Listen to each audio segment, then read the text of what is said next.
next panel is now in session. The Honorable Penny Ascarati presiding. Please be seated. Good morning, Judy. Good morning.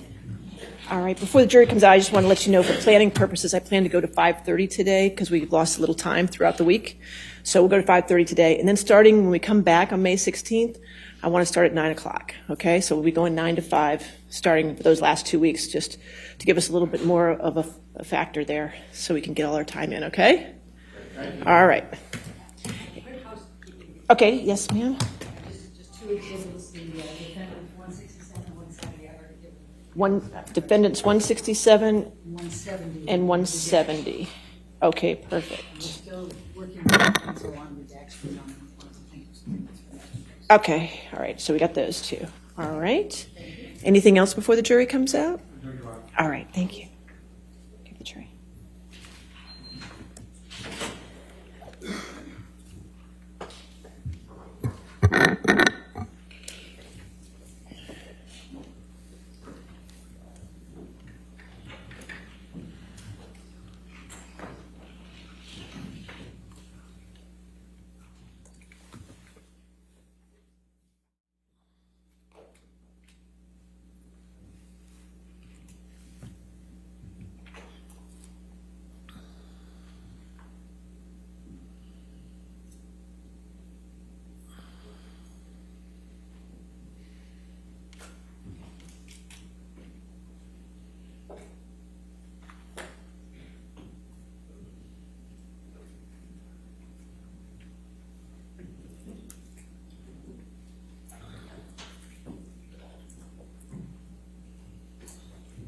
All right. Good morning, ladies and gentlemen.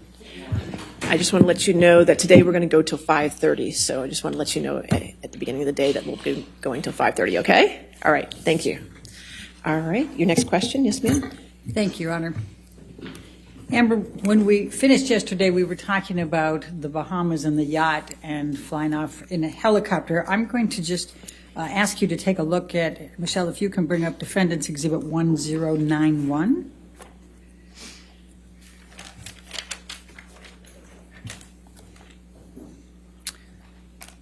I think that's 1090.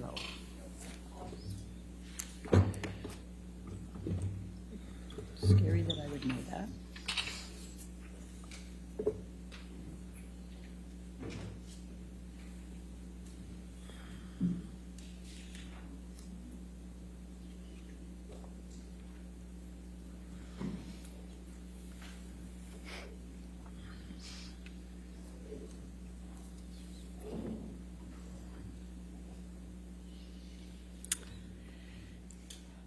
Do you recognize this picture? Yes, that looks like the picture I took of Johnny in July, around July 2013. Okay, and why did you take this picture? Because at the time, I was already sensitive. I'd been in a relationship with Johnny for over a year, coming up on 2 years, and I had already noticed that there was this pattern of behavior changes with him that would make my life significantly more complicated or peaceful, difficult, or wonderful, depending on what he was using. And I only could tell what he was using because I would have to look for clues, and, he would pass out and, get sick and lose control of himself. And then people would pick him up and clean him up and fix it. And he wouldn't either remember, or he would deny it, or he would accuse me of saying that this had happened when it didn't. And there was no one to back me up. There was just his employees and everyone who had been taking care of him, versus my word. And so I started to take pictures to say, look, this is happening. This is, I understood enough about addiction to know that you have to hit rock bottom. Like, you have to have some consequence for your action or for your behavior if you ever change to get better. And it seemed to me like that was not happening. So I I noticed a behavior pattern change, and he started to, instead of, fits of rage, he started to pass out a lot and fall asleep and kind of fall asleep mid-conversation. And it was just a pattern change. So I started to pick up on the clues so I could figure out what I was dealing with. Your Honor, I'd like to move the admission of Exhibit 1091. Any objection? No objection, Your All right, Honor. 1091 in evidence, you can publish. Thank you, Your Honor.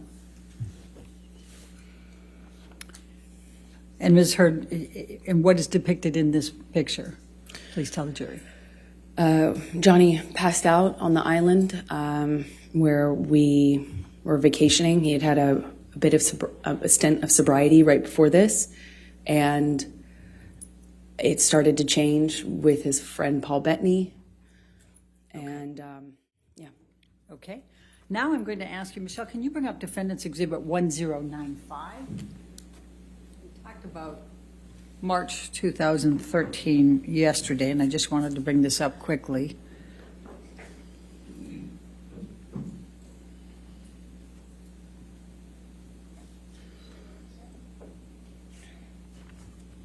Do you recognize this picture? Yes, that was taken. Before you go further, did you take this picture? Yes, I did. Your Honor, I'd like to move the admission of Defendant's 1095. No objection, Your All Honor. right, 1095 in evidence, you can publish. Okay, thank you. Okay, now, Amber, will you please tell the jury why you took this and when you took this? This was after a several-day bender, a binge of Johnny's. The 22nd of March, which we talked about yesterday, about he tried to burn a painting. It was accusing me of having affairs with a musician, my ex-partner, and he was on these, a drug binge where I saw him no eating, little to no sleep, and he would just use cocaine and drink all day long.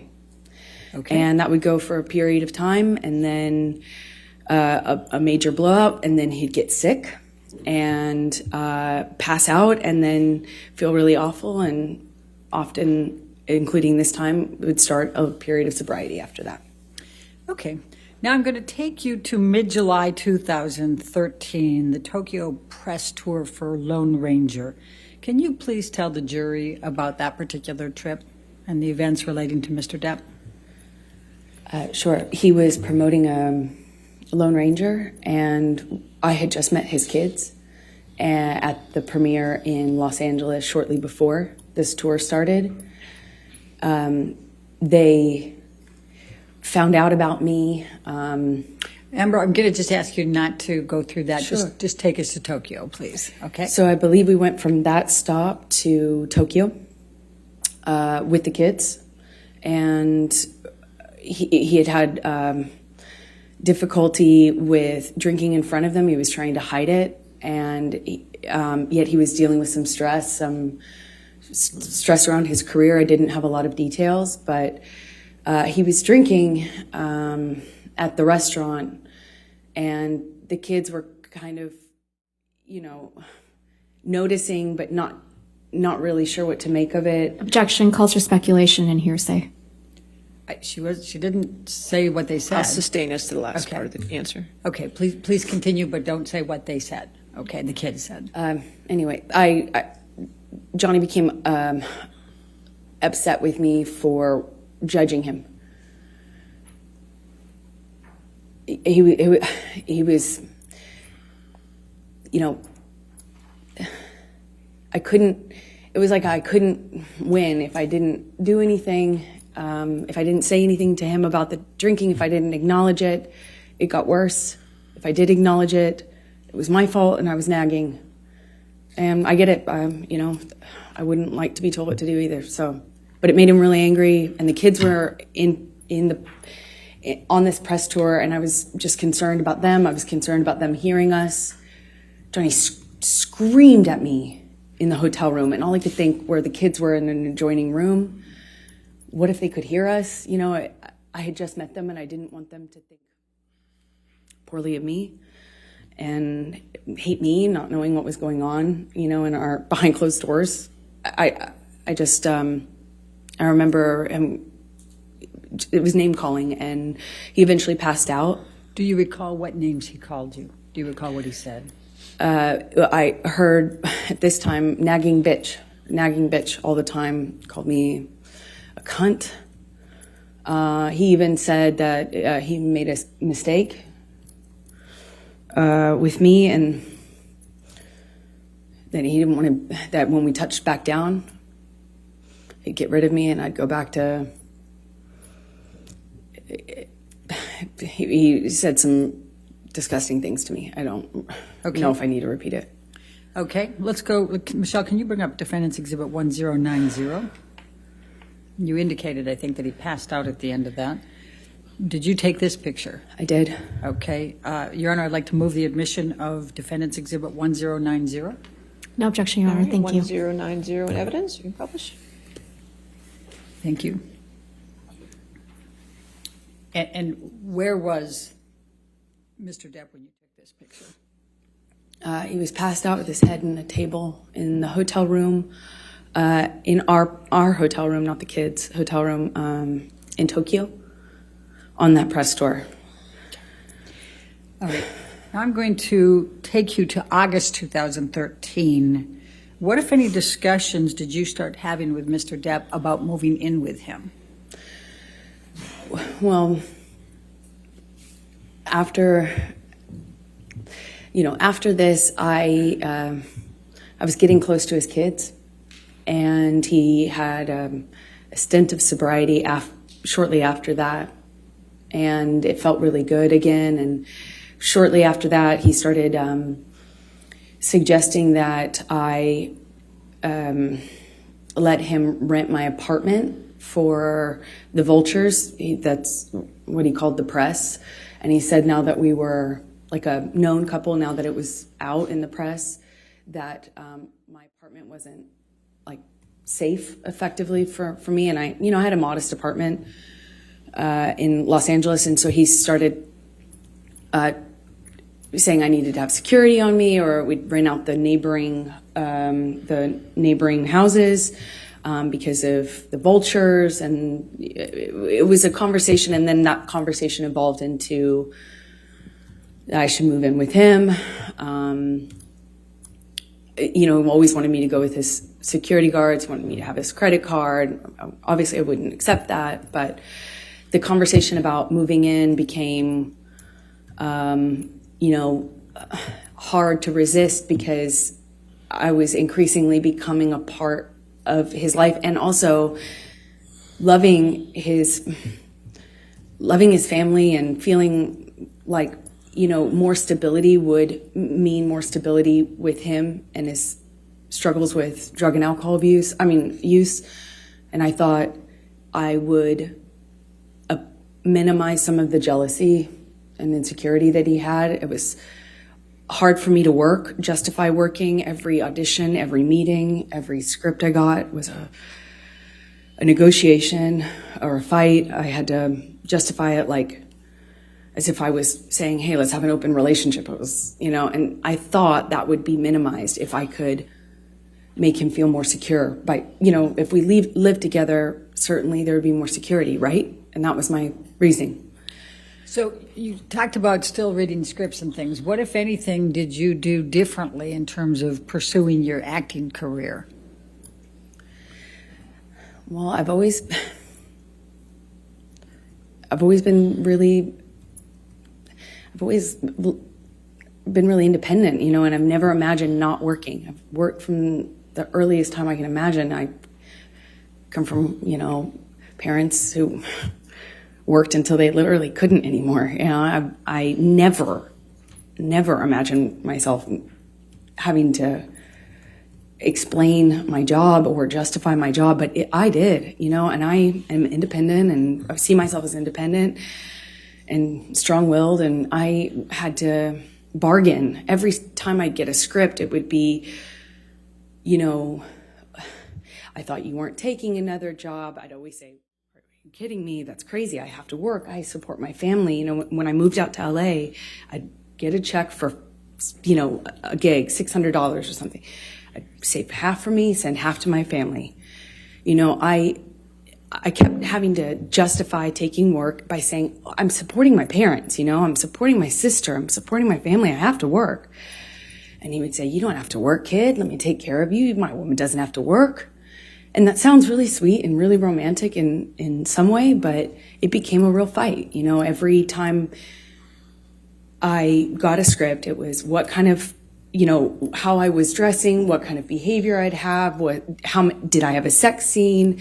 And then I started saying, no, I won't take the sex scenes, or, I'll take the part where I don't play, that kind of character, or then I started minimizing the kinds of kissing scenes that I had, and eventually I had to change the wardrobe that I could have in the movie. I couldn't have a sex scene, but that all, it didn't happen all at once, of course. It was little thing after little thing after little thing, and eventually I found myself pushing as many scripts off my desk as I could, picking the ones that had minimal makeup, dressed as conservative as possible, finding ways to minimize the scenes I had where I had a romantic involvement of any kind. It was a constant battle and negotiation.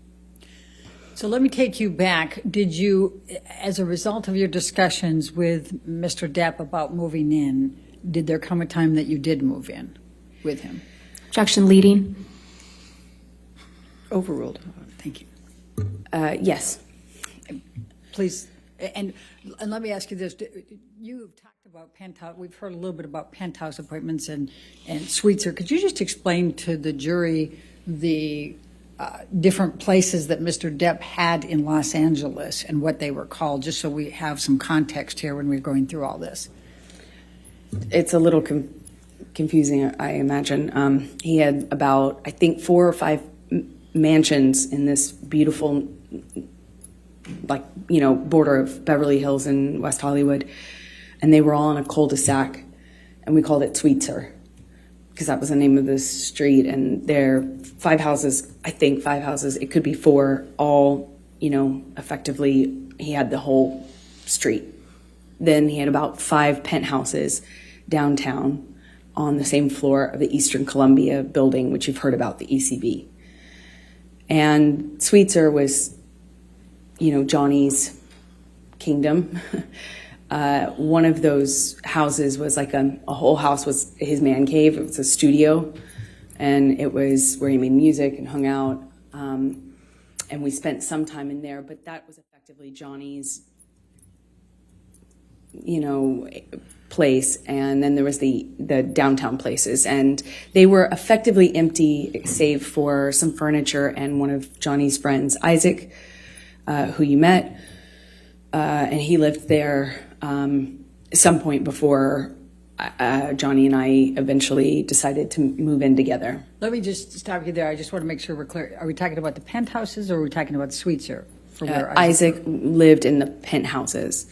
Okay. The rest of them were pretty much empty. And my best friend, who I was very, very, very, very close to, went through a breakup, and he very kindly insisted on moving her into this penthouse. And of course, she said no for the first few times, but he insisted and said they were empty, and he would love to have her move down there. And he very kindly moved my best friend downtown. Problem is, Rocky? Yeah, okay. Rocky Pennington. But the problem is it's like 30, 45 minutes from West Hollywood, where my place was, which we call Orange at the time. Okay. So when did you move into the penthouses? Shortly after he moved Rocky, my best friend, into the penthouse. So she was in one of these empty-ish apartments, and somewhere around that time, I think it took me some time, actually, but after that, I eventually agreed to move in with him and give up my place, although that made me pretty nervous, to be honest. But we were in this relationship that was very serious, and we were Constantly traveling also is another part of it. Is we were in LA for a matter of days or weeks. I'd go do a job, he'd go do a job. I'd come back for a photo shoot or a red carpet, go on a location, go visit him on a location. And there was an incredible amount of travel and movement. So we weren't really, again, living the day-to-day that you might normally with a partner, where you have a home and you move in together and you have one home. We didn't have that. It was Okay. very different. I'm going to take you to September of 2013. What were you filming at that time? London Fields? Yes, that's right. Okay. I was filming London Fields. I just started. All right. And did there come a time that you became engaged to Mr. Depp? Well, yeah, it was difficult because in that role was a very difficult role.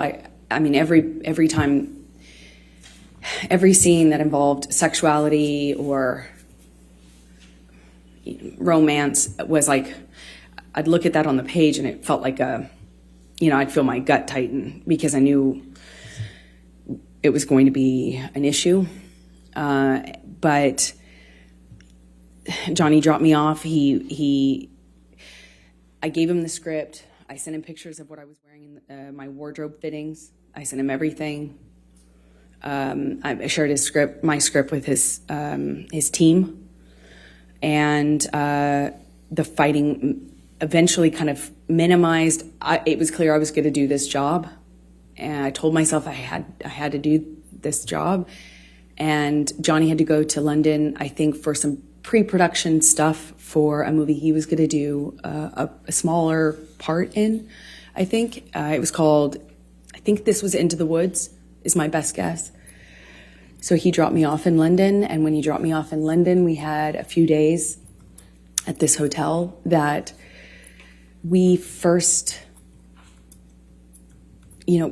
consummated our relationship in, as when we were on the London press tour, and our relationship developed. That was the same hotel, and we were in this same room, which is Johnny liked to be in the same room. And it was really sweet. He got down on one knee and said, "I want you to be my girl forever, my woman, my girl. I want you to be the rest of my life. Say yes to me." He said he wanted to spend every day. He promised me that every day when I woke up, that I would wake up and he would make me smile at least once, and that would be his goal. And I looked into his eyes and I saw my future. Hope, like blind hope. I was so in love. It was one of the most, I can't describe that kind of joy, I thought, if we were married, then this is real. This is real. This isn't a thing of, this isn't chaotic and this will change. I had so much hope in that moment. And I just said to him over and over again, "Are you serious? Are you real? Are you serious? Are you sure?" Because he didn't have a ring. So I thought, is this an impulse thing? My experience, Johnny, could be very impulsive. And he said over and over again, be my woman forever. I want you to be my wife, my wife, my wife. I, of course, cried, and we had a wonderful evening, and he left shortly after, and I was, the next day I had to go to work, and I couldn't tell anyone, and I wasn't sure. Part of me was worried that he didn't mean it, or that he wasn't sure. I just didn't want it to be an impulse thing, so I didn't want to mention it. I want to bring it up. I didn't want to. And I kind of I walked around for a few days like I had butterflies under my skin. And then he brought my dad out to London with my best friends, and my dad told me, Johnny has asked me permission for your hand in marriage. And I felt like the luckiest woman in the world. So while you were filming London Fields and Johnny had gone back to L.A., what, if any, issues did you have with him on fraternizing with the cast? I'm going to ask, Michelle, can you pull up Defendant's Exhibit 188, please?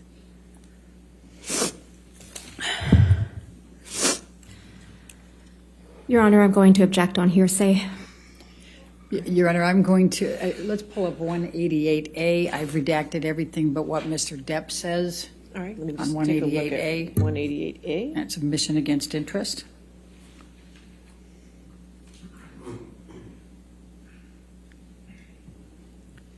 Do you have that? You don't have it?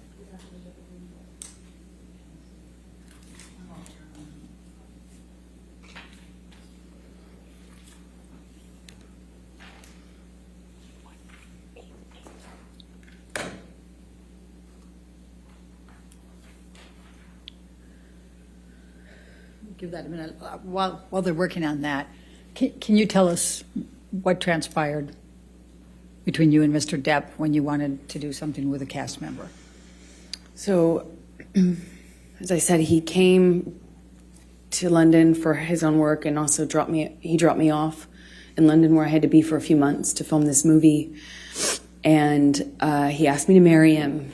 He brought my best friends and my dad out. They left. And shortly after they left, my co-star, one of my co-stars, invited me to go to a concert with him and some of the cast to kind of break the ice, and I'd be working with them for the next few months. And I had already, I already knew I couldn't be photographed, even if it was platonic. I couldn't be photographed with men or women that other people could possibly spin as romantic. I had learned that but in January, the hard way. So I asked him permission if I could go to this concert with the cast. And I said, Johnny, that he's my co-star. Objection, Your Honor, hearsay.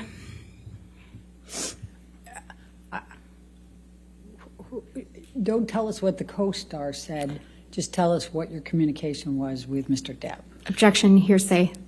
Her communications are hearsay. I'll sustain the objection. I'm not sure I understand. If you want to approach this. Yes.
That if I accepted the invitation and went out to a concert, that the engagement would be off, that the relationship would be off, and that I was foolish, naive, for thinking that people could invite me to a concert in a platonic way. I tried to say that it was fine. Objection, that it was- hearsay.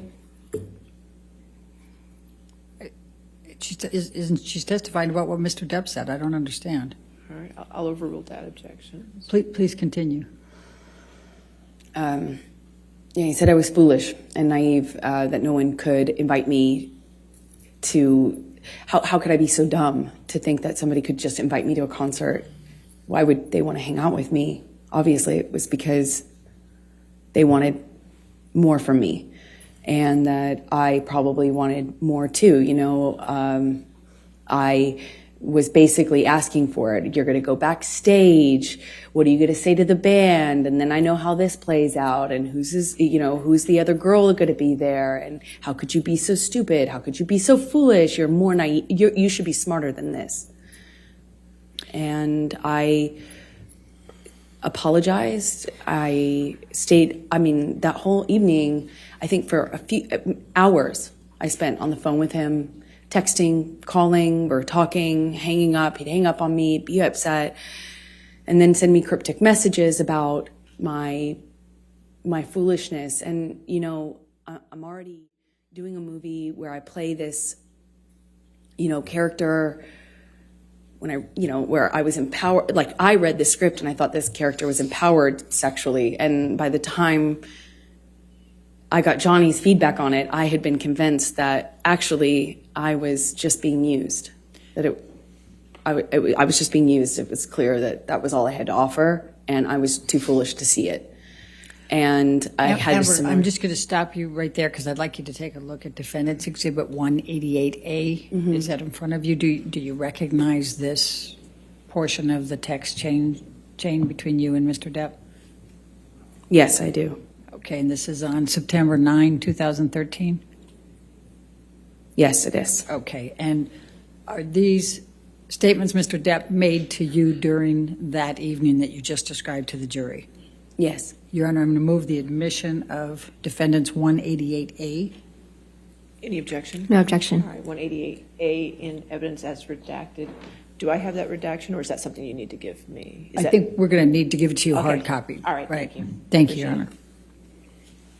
And You can publish. if I can draw your attention to it, he first says, I don't want to make anything an issue, baby, but I literally have been on the ground just 14 fucking hours from leaving your side. Do you see that? Yes. And then he says, you know what I want, who I am, and where I want to go with us. You know very well what type of fucking man I am, and yet you lay a gauntlet before me that you know is the very species of danger that will always attract me into a very tempting test. What's behind that door?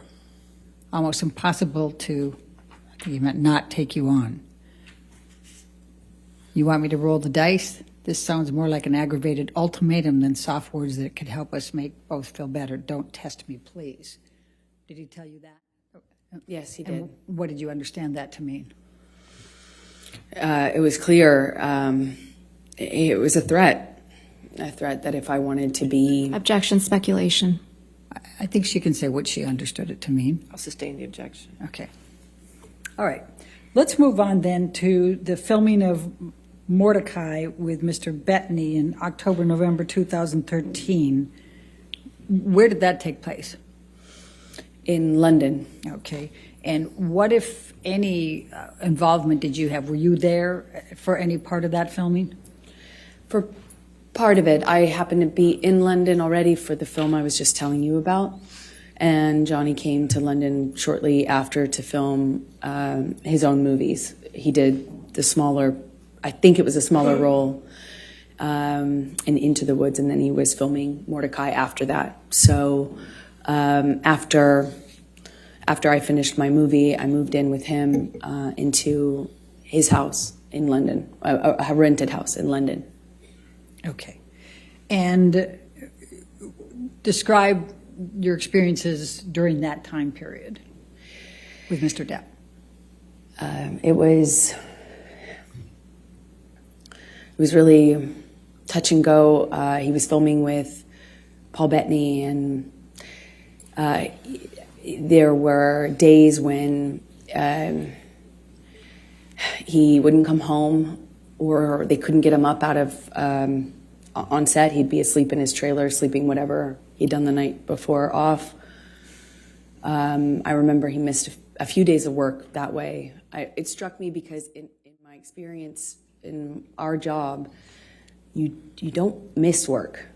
It doesn't matter how sick you are, you go. It's millions of dollars every single day they're filming, and I had not experienced someone who could effectively just control the set like that, to that extent. And one day he didn't come home, and I was worried sick. I found out that he was in a hotel room with Paul Bettany. Objection, hearsay. Okay. Move forward, because When he came home, they had to carry him home. Objection, hearsay. Did you see them? I carry watched him? it. Okay. Go ahead. Okay, please continue. I watched. I was shocked that he could do it. One of the security guards carried Johnny like a baby into the house, and I looked at that, and his boots were hanging over the security guard's arm, who had to negotiate getting through the doorway, carrying Johnny like this. And I watched this. His assistants and the other security guards shaking their head, just shaking their head, acknowledging this is how bad it is. And I remember thinking, this has got to be it. Like, this has got to change. This is it. And he was understandably very, very sick for at least 2 days, is my recollection. And in that 2 days, I had a lot of conversations with this team. I won't say what they were. But I felt at that juncture very encouraged that everybody and myself were on the same page. And I felt encouraged that we were in a new chapter, that Johnny had finally hit rock bottom, and finally he felt like changing for good. And I felt buoyed, supported by these conversations I was having with people that he was close to, that he trusted. November 2013, did you have any contact with Lily Rose that led to any discussions with Mr. Depp? Objection, leading. Sustained. What, if any, communications did you have with Lily Rose in November 2013? Objection, calls hearsay, leading. I'm asking what her connection was. I didn't ask what she I'm going to said. sustain the objection. If you want. Okay. November 2013, what, if any, interaction did you have with Lily Rose without saying anything she said? Objection, hearsay. It's interaction, Your Honor. I'm not asking for what she said. If you can lay a foundation out. Okay. Did there come a time in November 2013 that you saw Lily Rose? Yes, they came to stay with us for some time in the winter. Yeah, around November, I believe, 2013. When you said they, who were you referring to? Johnny's kids, Okay. Jack and Lily Rose. All right. And was there a particular incident that led to a disagreement with Mr. Depp? Objection, leading.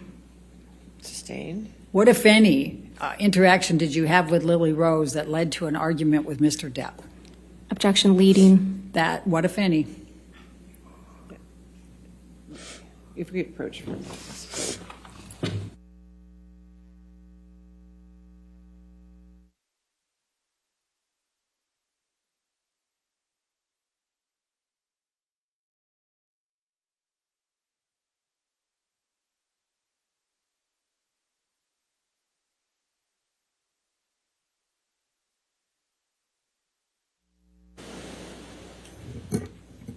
Did you have an argument with Mr. Depp relating to Lily Rose in November 2013? Yes. Can you please describe that? Well, I was,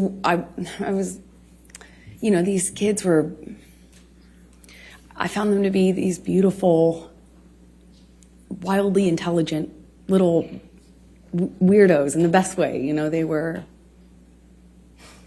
I was falling in love with them. And, they were in my life at that time, a short amount of time, but I loved it, and I started to feel very protective, and Johnny's sobriety meant that he was there and then he wasn't, and the nature of our lives with the travel and work meant he was there and then he wasn't. And Lily Rose at some point had a crush on a Objection, hearsay, and lack of foundation.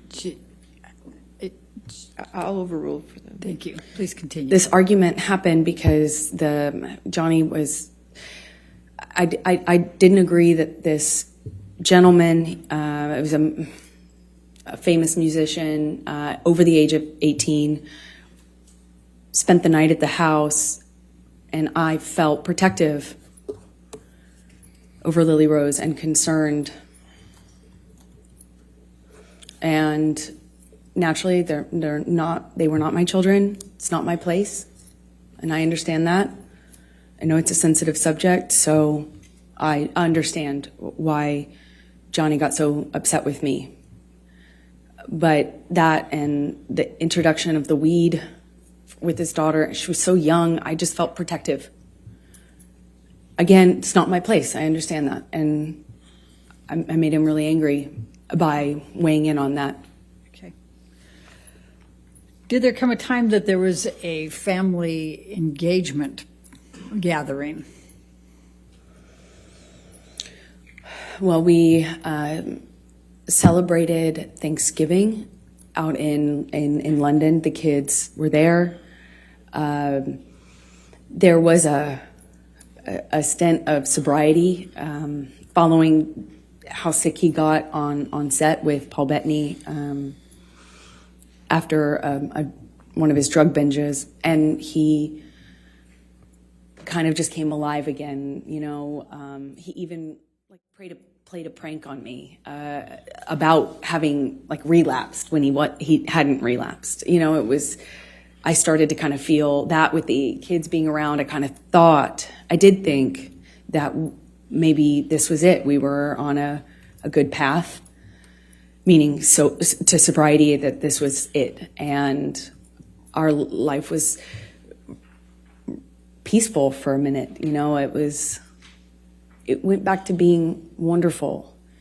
There were these moments that just felt so wonderful. Objection, Your Honor, non-responsive. All right. I'll just sustain the objection. Okay. Take us to the engagement. There was an engagement party, correct?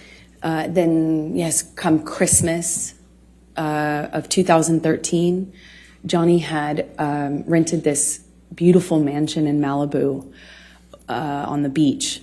It was gorgeous. And he brought my family out, and his family was out, obviously, in LA. And we stayed in this rented mansion, and we're all together for the holidays. And one evening, we were going to his mother's house. His mother, who you've heard about, was older and sick, but at home being cared for. And one evening, we're going to have dinner, Christmas dinner there with her around the time of her birthday as well. And my best friend said, "You should." Objection, really... hearsay. Sorry. Wasn't offered to prove the truth of the matter, but go ahead. Go past that. What did you do? We went to Betty Sue's house, his mother's house, and Johnny proposed in front of our families in this big, surprise. He surprised me, got down on one knee, and I cried and hugged my mother and hugged his mother, and he gave me this enormous diamond ring, and it was a nice time. I'm going to take you into January, February 2014. You employed a woman named Kate James, is that correct? Objection leading. What, if any, relationship did you have with Kate James? She was my assistant at the time. I hired her sometime in 2012 and had as minimal contact with her as I possibly could. So. And why is that? She was difficult, troubled, and inconsistent. She drank on the job and stuff like that, and her behavior was pretty Objection relevance. horrible. She's already testified. Kate James has testified, and I think the bias, we can. All right, I'll allow that. Go ahead. Thank you. Okay. Please describe for the jury what job responsibilities Kate had and how you communicated with her and kind of how that worked. Objection compound. Overruled. Thank you. We had minimal person-to-person interaction because I was hardly ever in LA. If I was there for a few days at a time. And Johnny and I kind of lived in this insular bubble anyway when we were together. But we would send emails, texts, and a lot of voice memos, voice notes. And, you know, if I found that if I said, Kate, you know, you left the car running with your doors open and your kids in the car on the street. You need to Objection move hearsay. She's not testifying. She's testifying about context. Sustained objection. Next question. All right. I'm going to ask you to take a look at Defendant's Exhibit 209.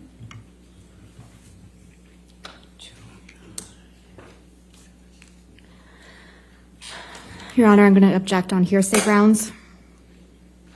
All right. It's still hearsay. May we Ms. Hurd, approach? did you? May I lay the foundation Go ahead. first? Ms. Hurd, did you communicate with Kate James by email in the ordinary course of your business? Yes, I did. Okay. And I'm going to ask you to take a look at Defendant's 209. Is this a communication that was between you and Kate James that was in the ordinary course of business with her as an employee? Yes, it is. So, Your Honor, I'm going to move the admission of Defendant's Exhibit 209. Business records exception. Still hearsay, Your Honor. Business record exception gets the business record, but it's hearsay. If there's hearsay involved inside the business record, there's still objection to hearsay. Your Honor, the business records exception, I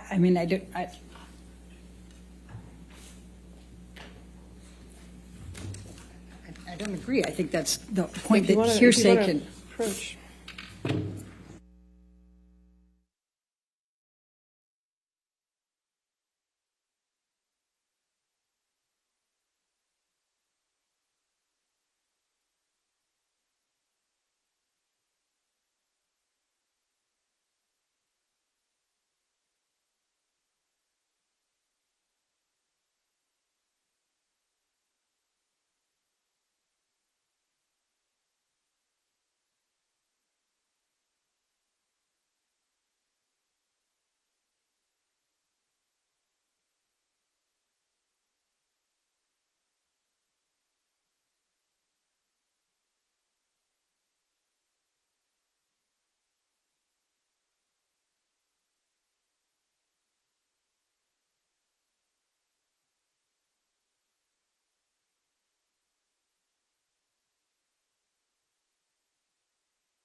What, if any, communications did you have with Kate James about your issues with Mr. Depp?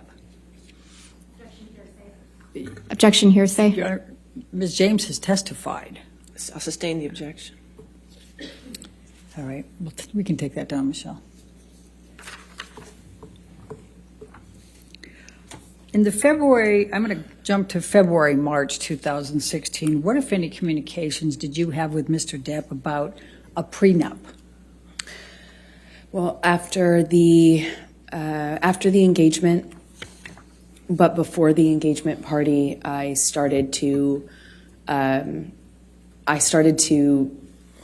feel like it would make, I know that he earned significantly more than me. He's a successful actor. I wanted to eliminate any doubt in his mind and in other people's minds. So I brought it up to him and brought it up to my therapist. Objection hearsay. She's just saying that she brought it up to her therapist. She's not saying what she said. But please focus on Mr. Depp, okay? Of course. Johnny said he would tear it up.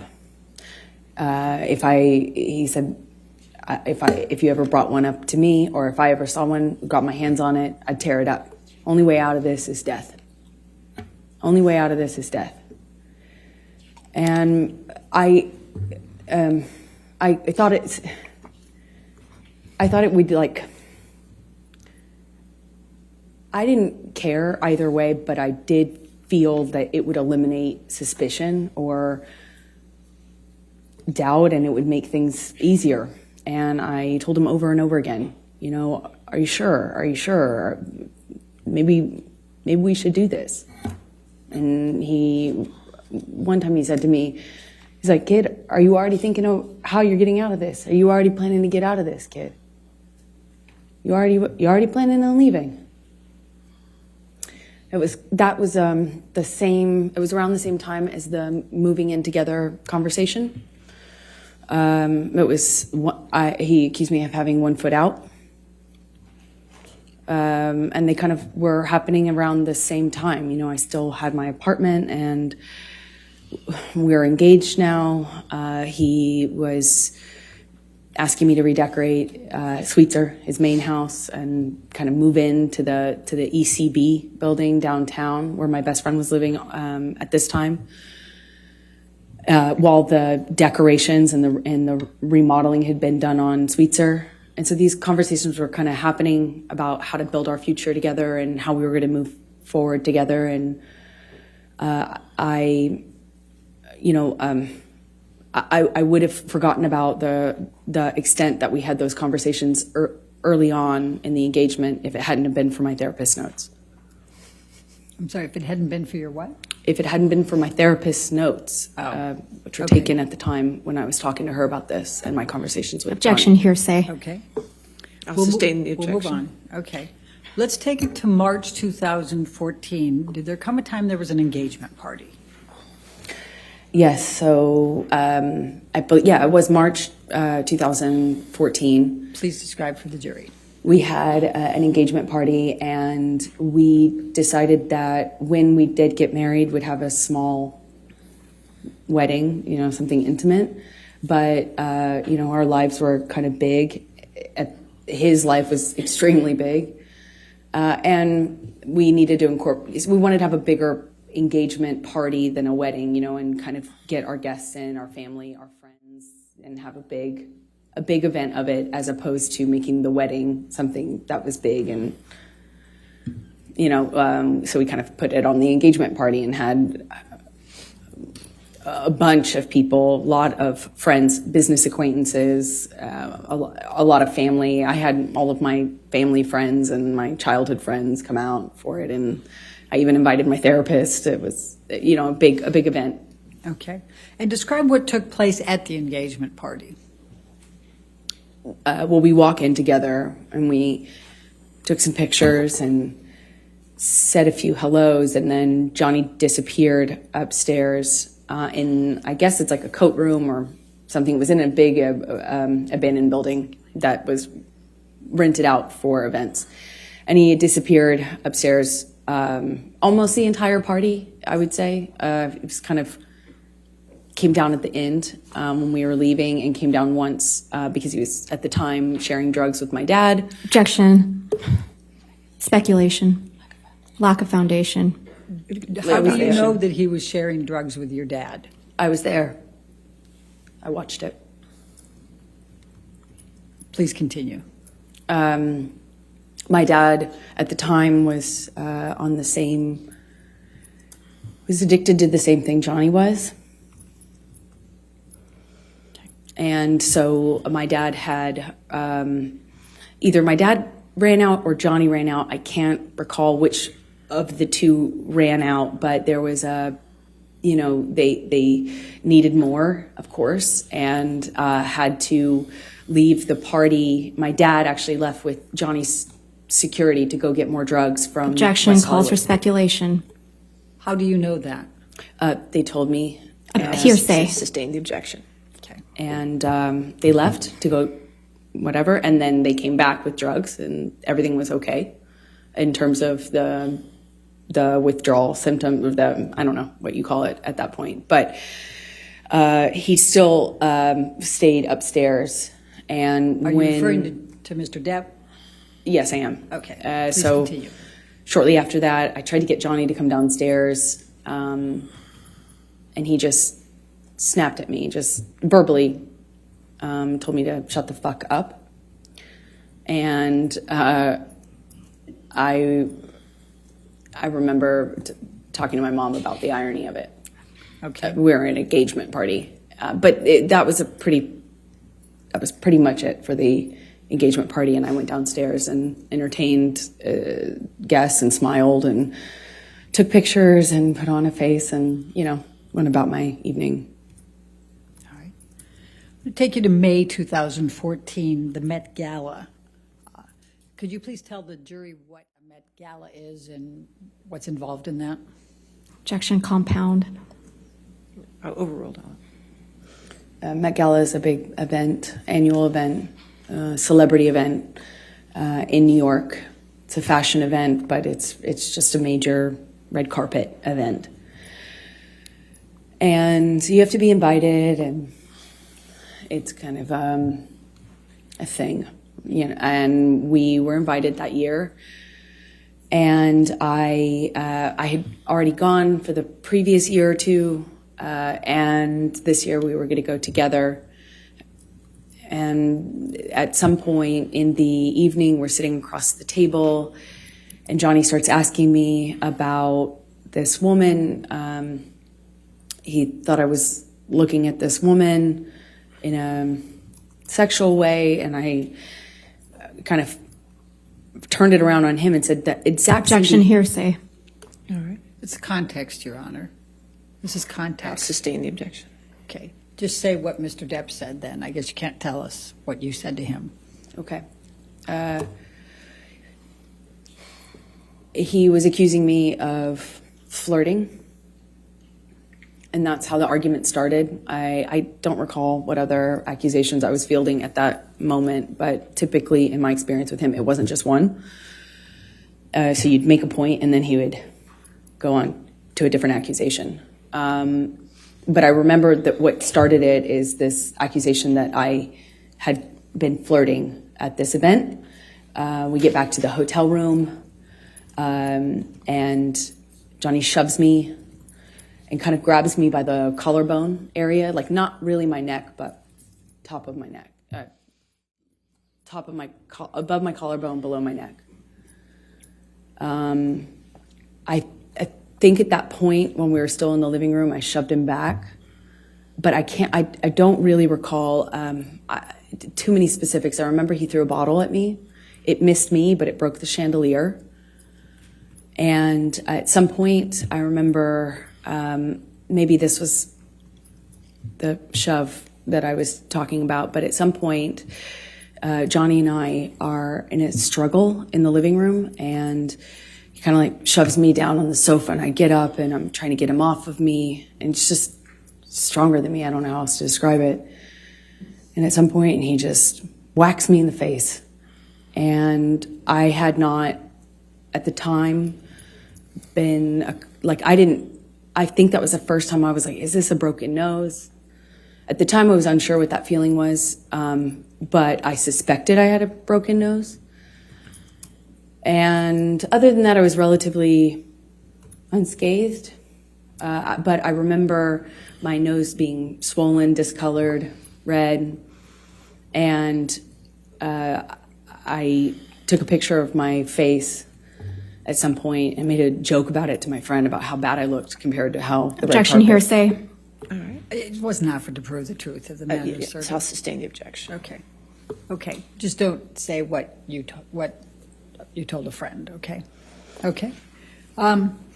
Let's take you to the Adderall Diaries. When did you start filming the Adderall Diaries?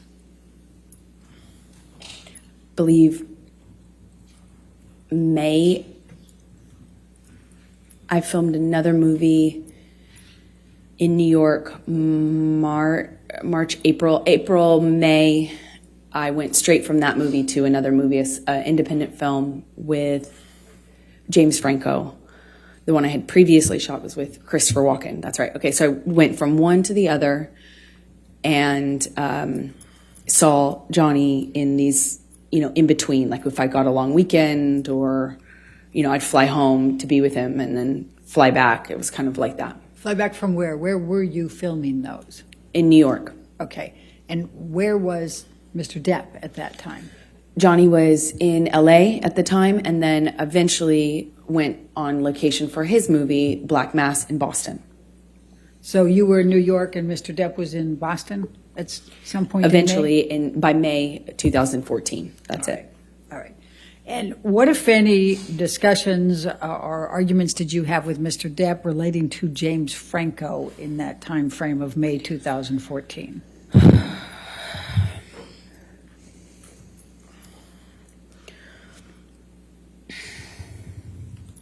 It's a nightmare.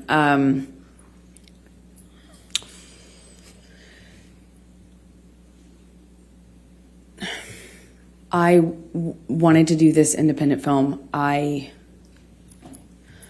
liked the story. I liked the character. I, told him I'm not going to wear makeup in the thing. Objection, hearsay. Apparently, Ms. Bureau, if you could approach, please.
so tell the jury what Mr. Depp said.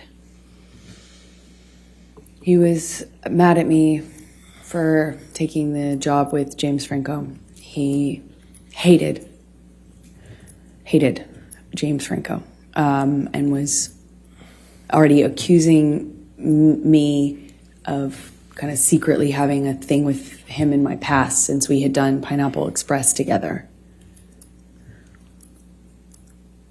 Okay. So I'm going to take you to the Boston plane incident. We've heard about that earlier, May 24. Can you please describe for the jury what took place on May 24 relating to the plane incident? Well, I had spoken to Johnny, he's in Boston, I'm in New York, and I spoke to him he had already been upset with me and accused me in like many arguments about not telling him about scenes that I had. If I had a kissing scene, any sort of romantic scene, and I wasn't explicit about what I was going to do, then I was accused of having withheld information and hiding it from him. So I didn't want the fight, of course. I didn't want the argument, but I had to kind of eggshell tiptoe around how to tell him when I had any sort of scene like that. And I did tell him in this occasion. Objection, hearsay. We need to stay with what Mr. Depp said, okay? Okay, so he was upset with me, but he didn't sound coherent so much on the phone. He was yelling at me about how could you tell me this? How could you tell me this when I'm filming, when I have this scene that I'm doing? How could you tell me this when I'm working? Obviously, I couldn't tell him any other time because we were both filming, and I told him as soon as it was relevant, but he kept saying, how could you tell me this? How could you just tell me this? And it was like I had told him I was having an affair or something, it was that angry at me. But he kind of started to sound less connected to reality as these like arguments would happen on the phone. This is in one day. Eventually, he hangs up on me in the conversation, screaming at me. I talked to his assistants. I won't say what they said, but I had conversations and felt encouraged that I could continue on with the plan, which was for me to get on the plane, go to Boston, pick him up, and we would go back to LA for his daughter's birthday. I was nervous because the conversation I had with him, and he was so upset with me on that conversation, but I figured I assumed he had passed out and that he would have been kind of sobered up the next day, assuming that the work would mean that he felt pressured to kind of pull it together. And I get on the plane. He sent the plane, so I assumed he's not that mad at me. He's over it. We're moving on. He's sobered up. There had been a lot of talk about a sober plan, like a full detox, a full recovery, a doctor, a whole plan. There were talks of that following what had happened in London. So I was feeling like, okay, well, maybe we're here. And I get on the plane. It touches down and the SUV pulls up and it sits on the tarmac for a very long time. He knows I'm on the plane waiting for him. So I kind of started to anticipate that things weren't as I hoped, meaning that he was sober and had slept it off. And I'm sitting on the plane for a very long time waiting for him, and he finally opens the door, and I see him get out of the SUV, and I can guess by how he's moving, how he's walking. I didn't realize at the time I had already become really sensitive to these little changes because my life changed depending on what he was on. And he gets on the plane, and I just knew in every cell of my body something was wrong. And he comes straight up to me, doesn't say anything to me, but is looking at me. He's got these glasses on, and he takes them off in this kind of aggressive manner and sits down across from me, not in the usual spot. We'd kind of have our places on his plane, where you get used to sitting. And I remember I got up and moved to accommodate him getting by so he could sit in the normal seat as per usual. He didn't. He sat across from me. At some point, and I don't really remember the exact sequence of it, we take off, and at some point he's asking me what's wrong with me. What do I have? Do I have something to tell him? You want to talk to me about your day yesterday? And then it gets, I already know that he's drunk. I already know he's using, he reeks of weed and alcohol. His breath smelled so bad, and I could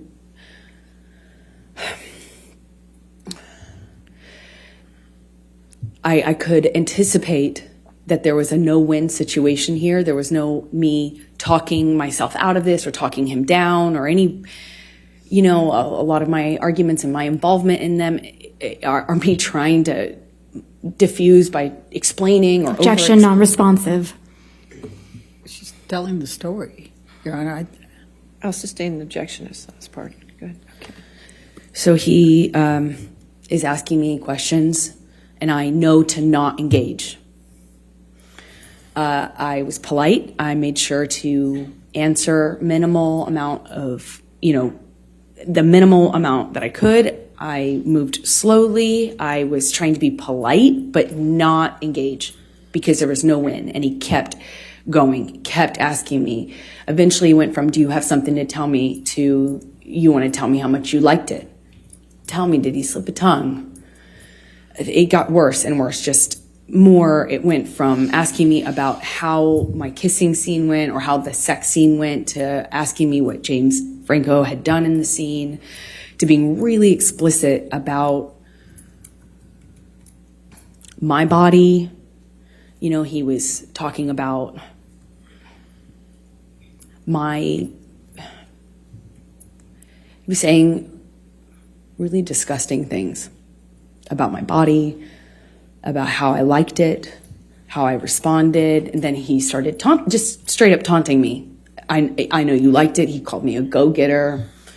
He called me a slut in front. And also, this is happening with security and his assistants on the plane. And I remember I felt I struggle to be able to tell you how embarrassed I was, because he was speaking to me in front of people in this way, asking me if I liked it and if I was wet, and why I wasn't looking at him, and that was proof I wasn't looking at him. That was proof that I was asking for it. Did I ask James to do this and this to me? And how about if he does those things to me? Insert sexually explicit descriptions of what he accused me of wanting or deserving. And I, at some point in this, get up and move to the front of the plane. And I remember getting up so slowly. I didn't want to aggravate him. I didn't want to give him any excuse to pounce on. I didn't want to upset him. I didn't want him to flip a switch and get worse. I just remember very slow movements, and I slowly get up and move to the front of the plane, and he starts throwing things at me. Ice cubes, utensils.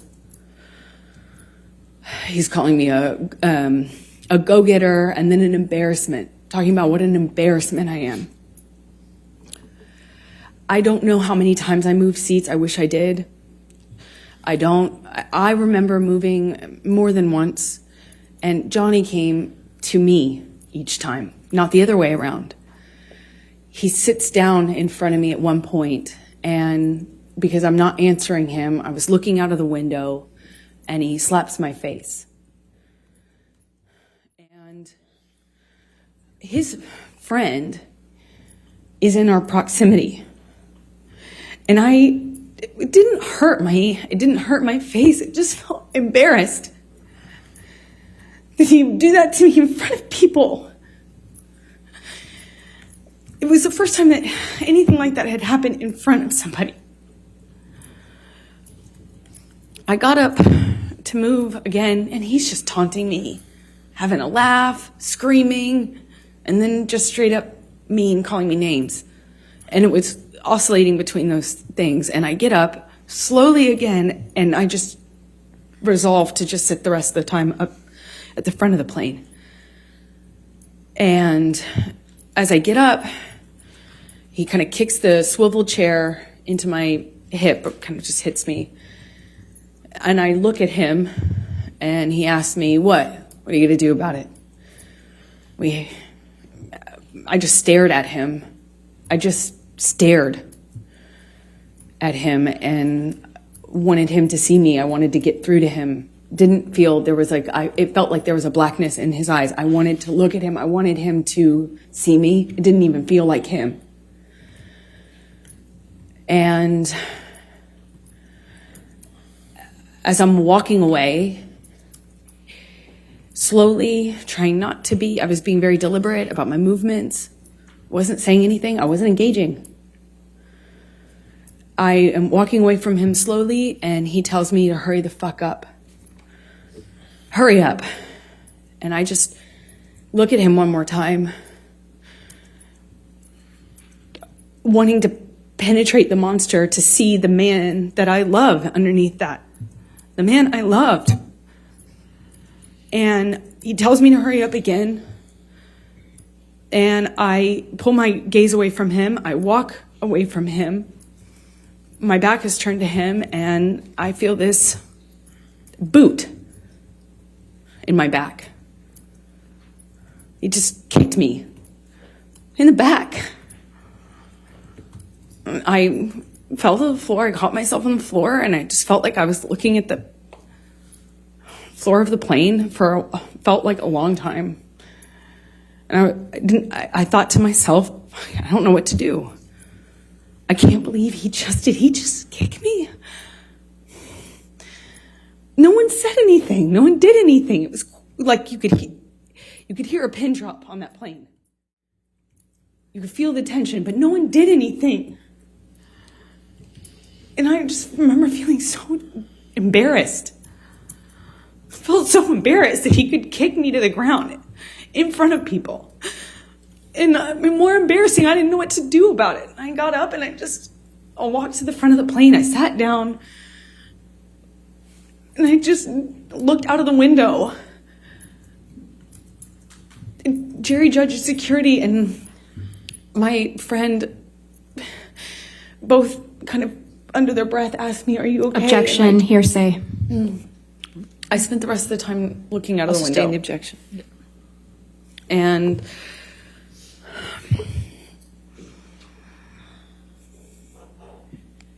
Did there come a time that you tape recorded Mr. Depp on this plane?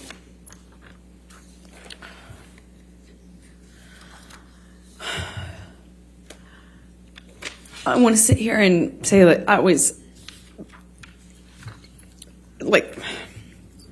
telling myself I needed to leave him. But as he got worse, he demanded the oxygen tank from the flight attendant,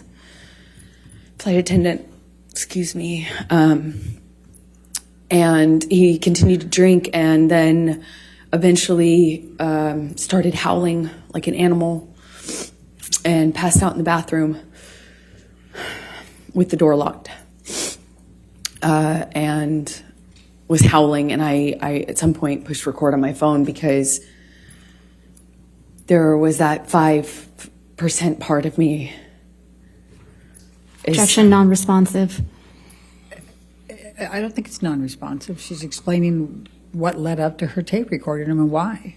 I mean, I can ask her, Okay. will that solve it? All right. Why did you tape record him? Because I knew that Johnny wouldn't remember what he had done. I knew he would not remember. And if Calls for speculation. She can say why she did it and what she thought. But that last part called for speculation. I'll sustain the Don't objection. say I knew. Why did you tape record? in my experience, when Johnny was that inebriated, he would not remember what he had done. Calls for speculation. How can that call for speculation? I'll sustain the objection. All right, let's go to defendants 221. And I'm going to play 3 different parts for it. Your Honor, And may if we we can- approach, please? Okay.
So we're going to start with 221, and we're going to call it A, and that'll be 0 through 1 minute.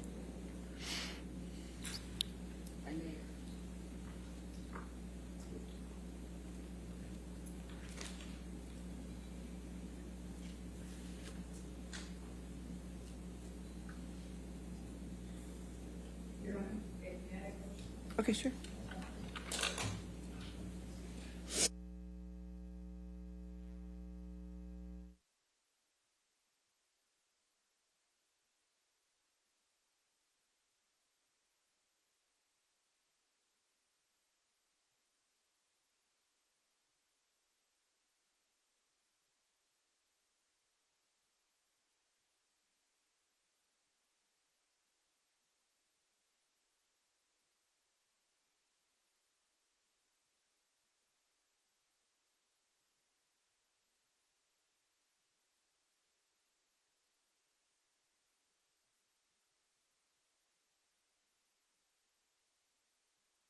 With the first one with 0 to 1 minute.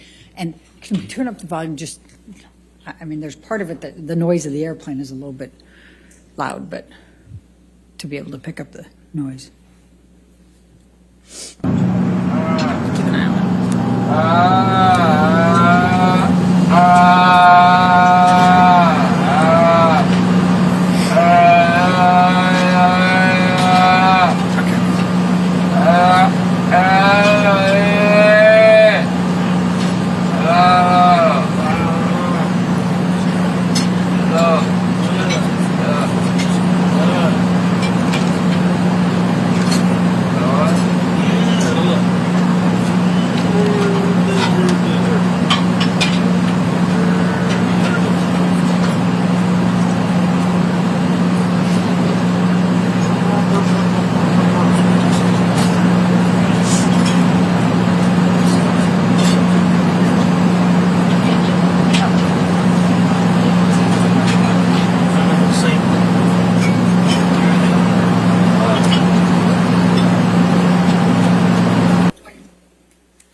And then the second one is from 250 to 320, 30 seconds.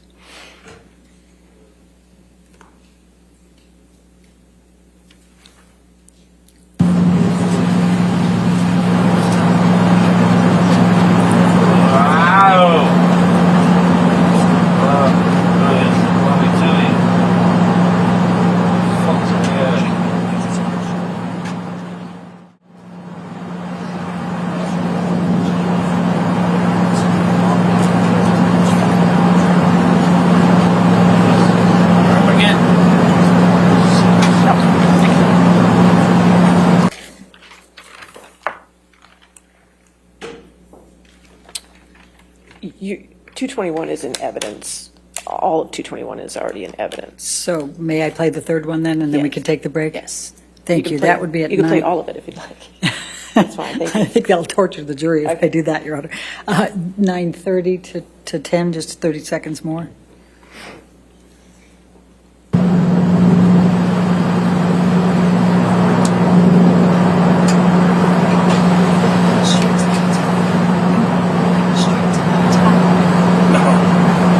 Must have this fucking idiot in case he gets sick.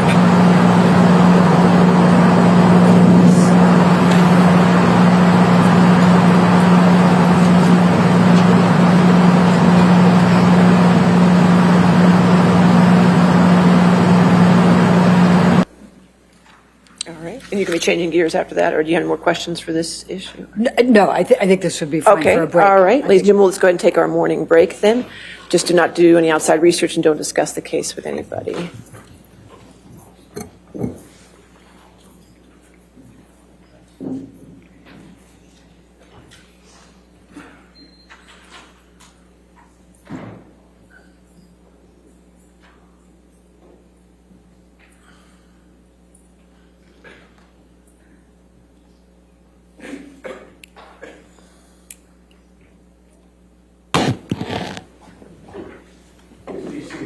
All right, we ready for the jury? May we approach? Okay, sure.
All right, we ready for the jury then? Yes, Your Honor, Okay. thank you.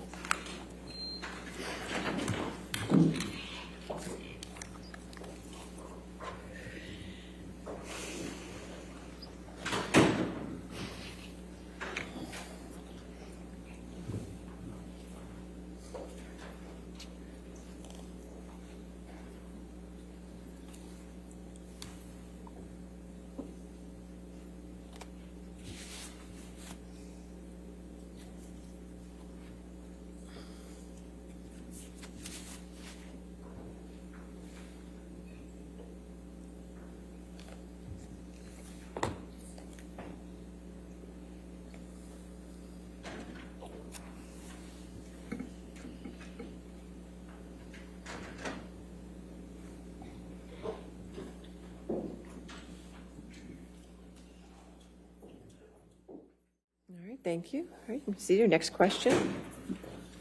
Thank you, Your Honor. Amber, following the plane ride, what did you do once you arrived, once you landed in LA? I called for a car to pick me up, met me at the private airport, and I left.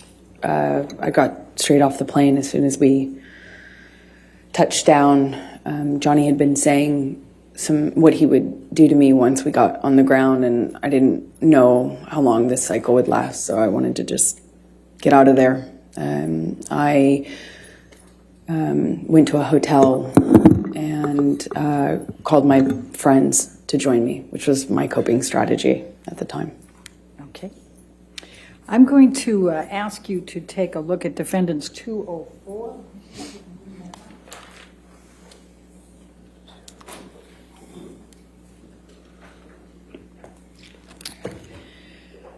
Did you reach out to... Objection, Your Honor, hearsay and bleeding. Your Honor, I would direct Your Honor's attention to the first one in blue and the third one in blue, and I would say present sense impression and the state of mind at that time. All right, you want to approach? Yes.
All right, let's go to 205. Defendants 205.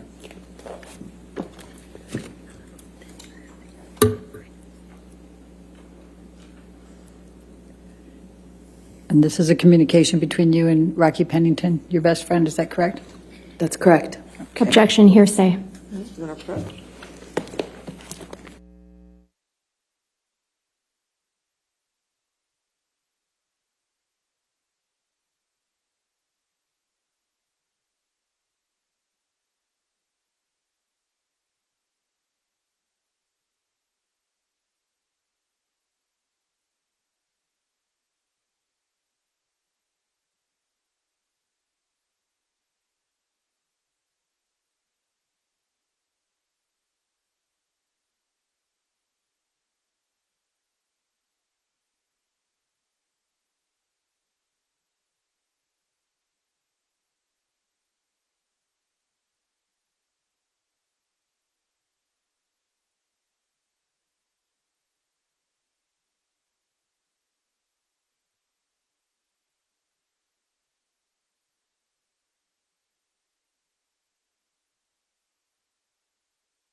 needs to be redacted.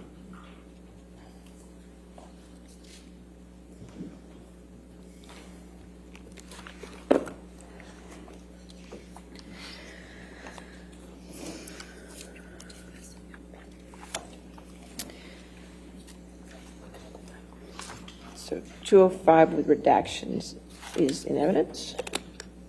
Thank you, Your Honor. May we publish to the jury? Thank you. It is. So, Rocky on this is Rocky Pennington, your best friend, is that correct? Yes, it is. Okay. And when did you send this communication to Rocky? Once I had touched down in LA, Okay. And you said, I'm not good. What did you mean by that? that I needed help, that I was scared. I was scared of what had just happened to me. I was scared of what was going to happen to me. I was scared if I left him. I was scared if I didn't. And I needed help. I just needed support. And I didn't feel safe going home. I still had my place in Orange. He had keys. I was scared. Did you text your mother and your father about this incident? Objection, hearsay. If you want to, What, if any, communication did you have with your mother or your father following this incident? Objection, hearsay. sustain that objection. Let's go to defendants 222, and Your Honor, I suspect we're going to be back up at the All right, you want bench on this to one. approach? That's fine. Thank you.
What, if any, communications did you have with Kate James following the Boston plane incident? Objection, hearsay.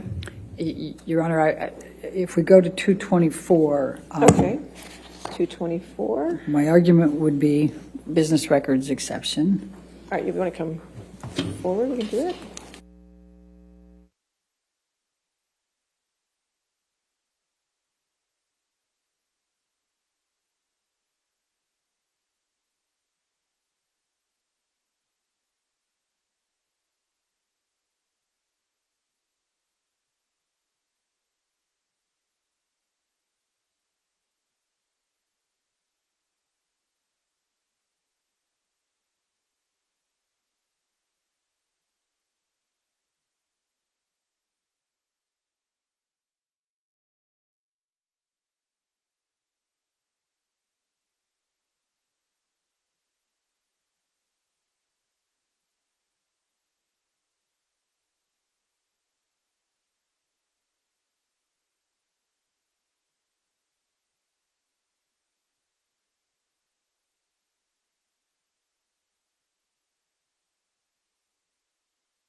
So what, if anything, did you do the evening of the 24th of May? I reached out to friends and family, asked for support, Objection, hearsay. Sustained. and surrounded myself with them with that. What, if anything, did you do for Lily Rose's birthday? That's why we had gone back to LA. Johnny was sick after having passed out on the plane. So I took her to dinner. We went to Benihana's. It was, again, put on my smile, took her out, tried to make her feel loved, and celebrated for her birthday. And then I booked a flight out to New York to go back to New York, obviously without Johnny. I'm going to ask you to now turn to 225.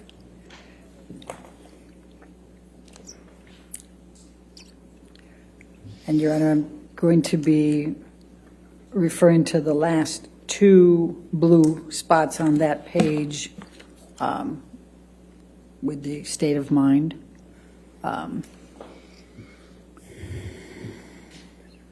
Mental condition. All right. It doesn't, it's still hearsay, Your Honor. May we approach? Yeah, you don't approach. I just want-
I'm going to ask you to turn now to 228.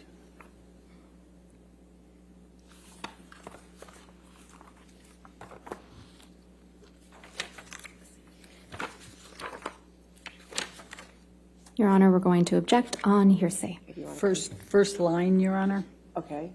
is all I understand in Your Honor's ruling, but I think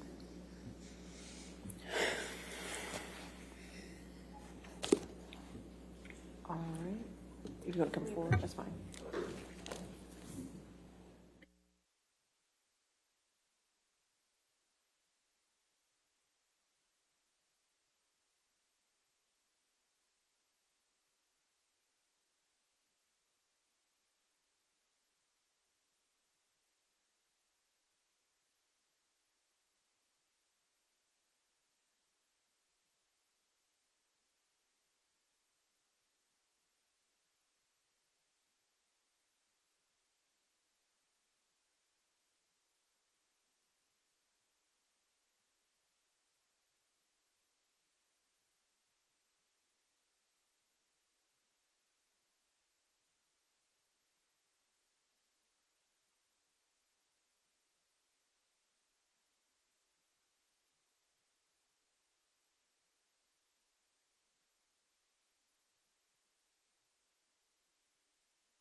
So tell us please tell the jury what you did then over that night, the next day, and at the hotel.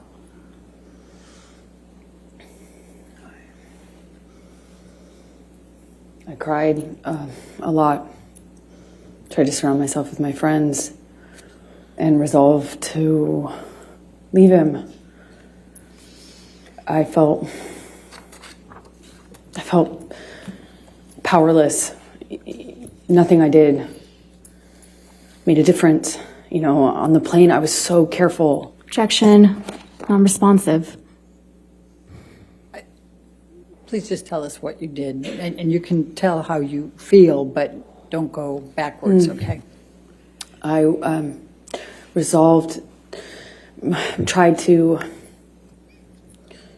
the strength to commit to leaving him. I knew I had to. I knew nothing else would make a difference. So I got myself back to LA. New York. And started going to Al-Anon meetings every day. It's a support group for people who love addicts and alcoholics. What, if any, communications did you have with Stephen Duders? Objection, hearsay. Your Honor, let me ask it this way. What, if any, communications did you have with Mr. Duders communicating on behalf of Mr. Depp? Objection, hearsay. I would say agency on that, Your Honor. You have to lay a foundation for that. Okay. All right, let's go to 229A.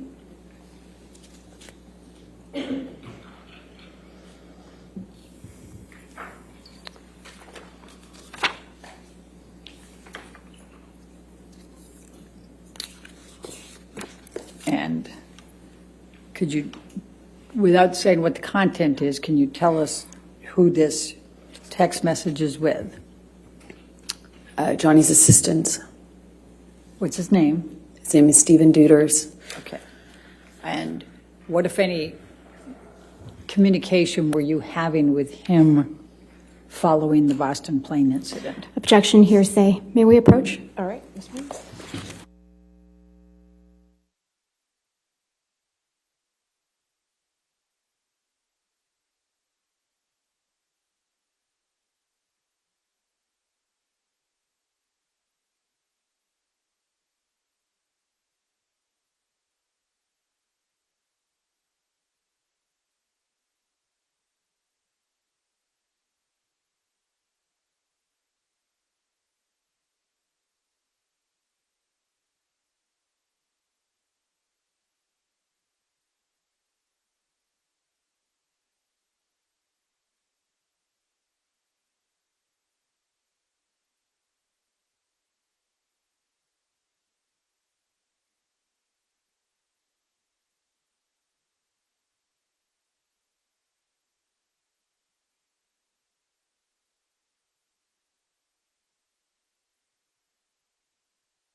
Did you communicate at all with Mr. Depp in the days following the Boston plane incident?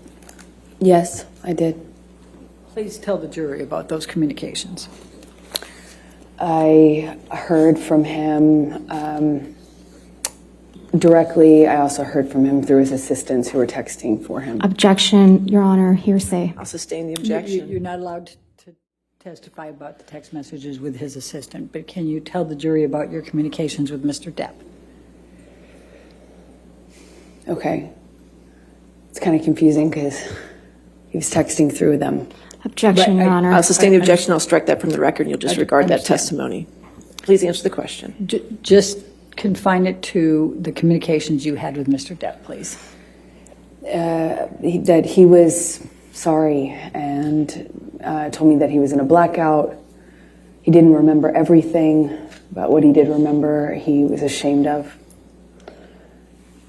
He begged me to forgive him. Said he understood and forgave me if I never wanted to speak to him again. He texted me at one point and then I didn't respond right away, and he texted me again that he understood that I had made my decision to move on and good luck and I was better for it, and then continued to contact me. I spoke to him when I was in New York on the phone, and he said that he was he had a chip, or that he was going to meetings, that he I think at the time mentioned another celebrity that was kind of advising him on sobriety, or not advising him, but encouraging him. And he was saying, well, look, me and this person, we even went to a meeting. I've got 3 days sober, 4 days sober, and that was the last time. The monster will never come back. Monster will never come back. And because it felt like it felt so much worse than it had ever been before. And because I had, I went to New York and I was trying to get my strength to leave him, I actually thought that it kind of would be the turning point. I thought I had effectively... Objection, Your Honor, non-responsive. Overruled. Oh, go Thank you. Go ahead. Please continue. I thought things would change. Okay.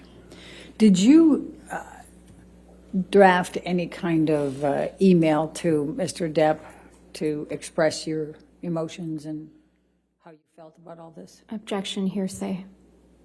Well, let's go. I'll lay the foundation, Your Honor. Let's go to Defendants 239. 239.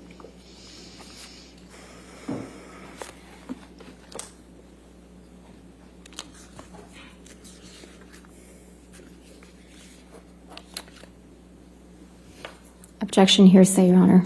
And I would say both present sense impression and definitely state of mind, Your Honor. I'll sustain the objection. All right. So did you ultimately communicate to Mr. Depp what you first drafted up in an email without saying anything about what's in the email? That calls for hearsay, Your Honor. I'm just asking if she did. No, what she said. Correct. Okay. Overruled. Did you communicate to Mr. Depp what you had drafted in the email? And you don't get to say what you said. Yes. Okay. And what, if any, response did Mr. Depp have to your sending that email to him?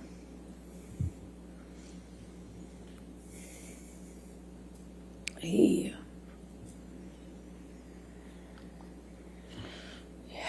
came to New York to fight for the relationship, for me, to prove that he was sober and he was committed to changing.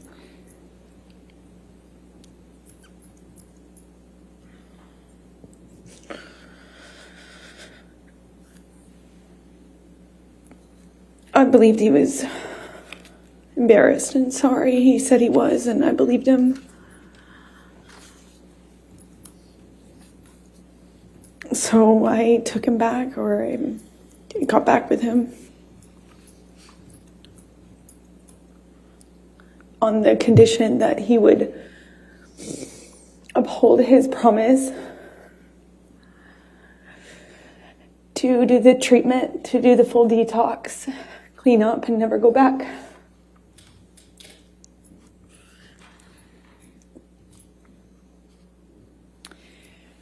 So I'm going to take you now up to the June through August 2014 time frame. And I think you testified earlier, and others have as well, that Mr. Depp brought in Dr. Kipper and his group, correct? Yes, I did. Could you please describe for the jury what those next few months were like?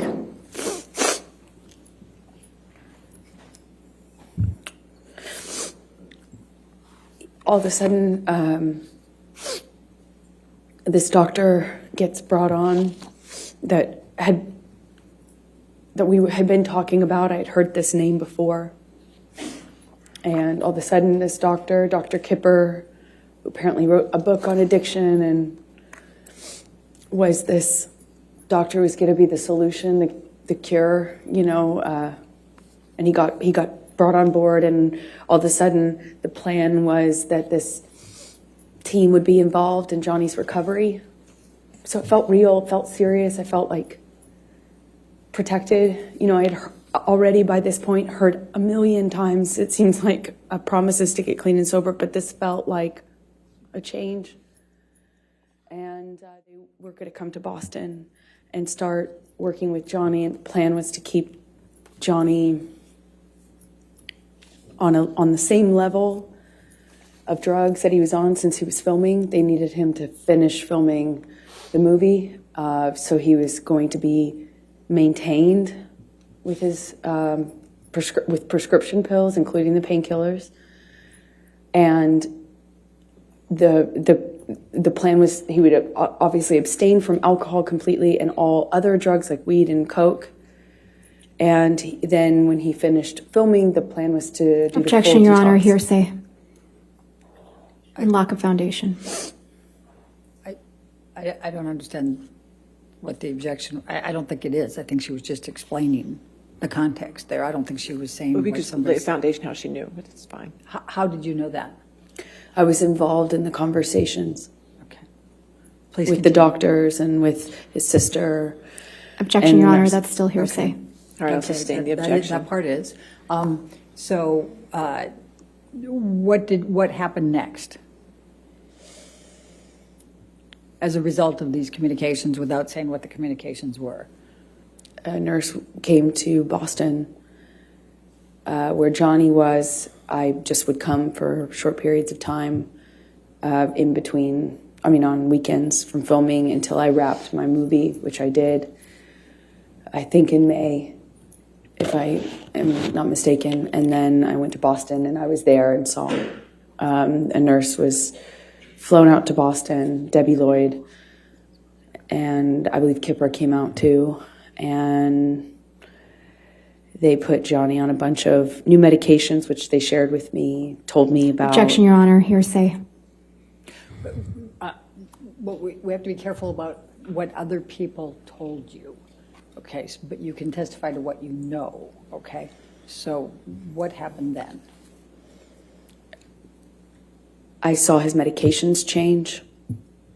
I know the amount that Johnny told them he was on was so that they could maintain him for the filming, meaning not make a drastic change in the amount of painkillers he was taking. But his behavior, his whole personality changed drastically. He would be speaking to me And at the time I was staying in Boston with him, having wrapped my movie, and he would, in mid-sentence, mid-word, fall asleep. One time I was sitting across from him, and he would come in and out of sleep, being awake, or completely what appeared to be asleep while talking to me, and he had a cigarette in his hand, and, Johnny constantly smoked, and he just sat the cigarette, as he fell asleep, while speaking, down on his leg. They're hand-rolled cigarettes. They don't stay lit very long, thankfully, but, it was things like that, and I didn't understand it. Even though I had experience with drug use in my family, I hadn't seen anything like this. And it was so dramatic, the change, that I was trying to figure out with the nurses and doctors what happened, what changed, how we could explain the change and what medications were causing it. I knew there were new medications involved. So, I was constantly worried and in communication. And Johnny's behavior got worse and worse, more of this passing out, nodding off, waking up in the middle of the night, screaming, waking up in the middle of the night, sometimes crying. And the emotions would change from one to the next, like by the second. I remember we were on a long weekend when he was filming in Boston, and we went to this like a resort retreat hotel, and he was just bawling. It broke my heart. There was just a lot of changes, and I really didn't know.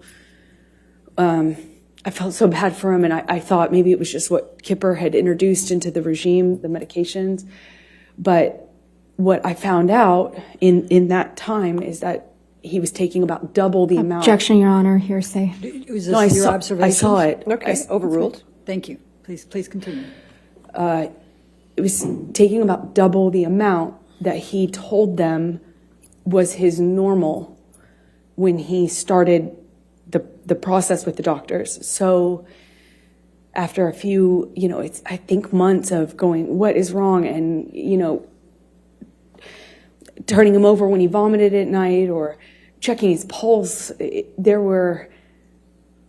all of a sudden when I realized the amount was about double, I realized then he had been lying to them and me about the amount so that he could get extra high before he had a detox. But it was such an agonizing weeks, months. It was so agonizing. I don't know how long it lasted, but I was so concerned for this person, and he had just been doubling up his meds because he didn't.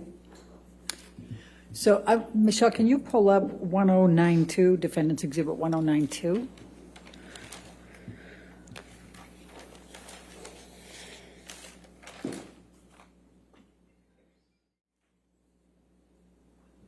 Amber, did you take this picture of Mr. Depp? I did.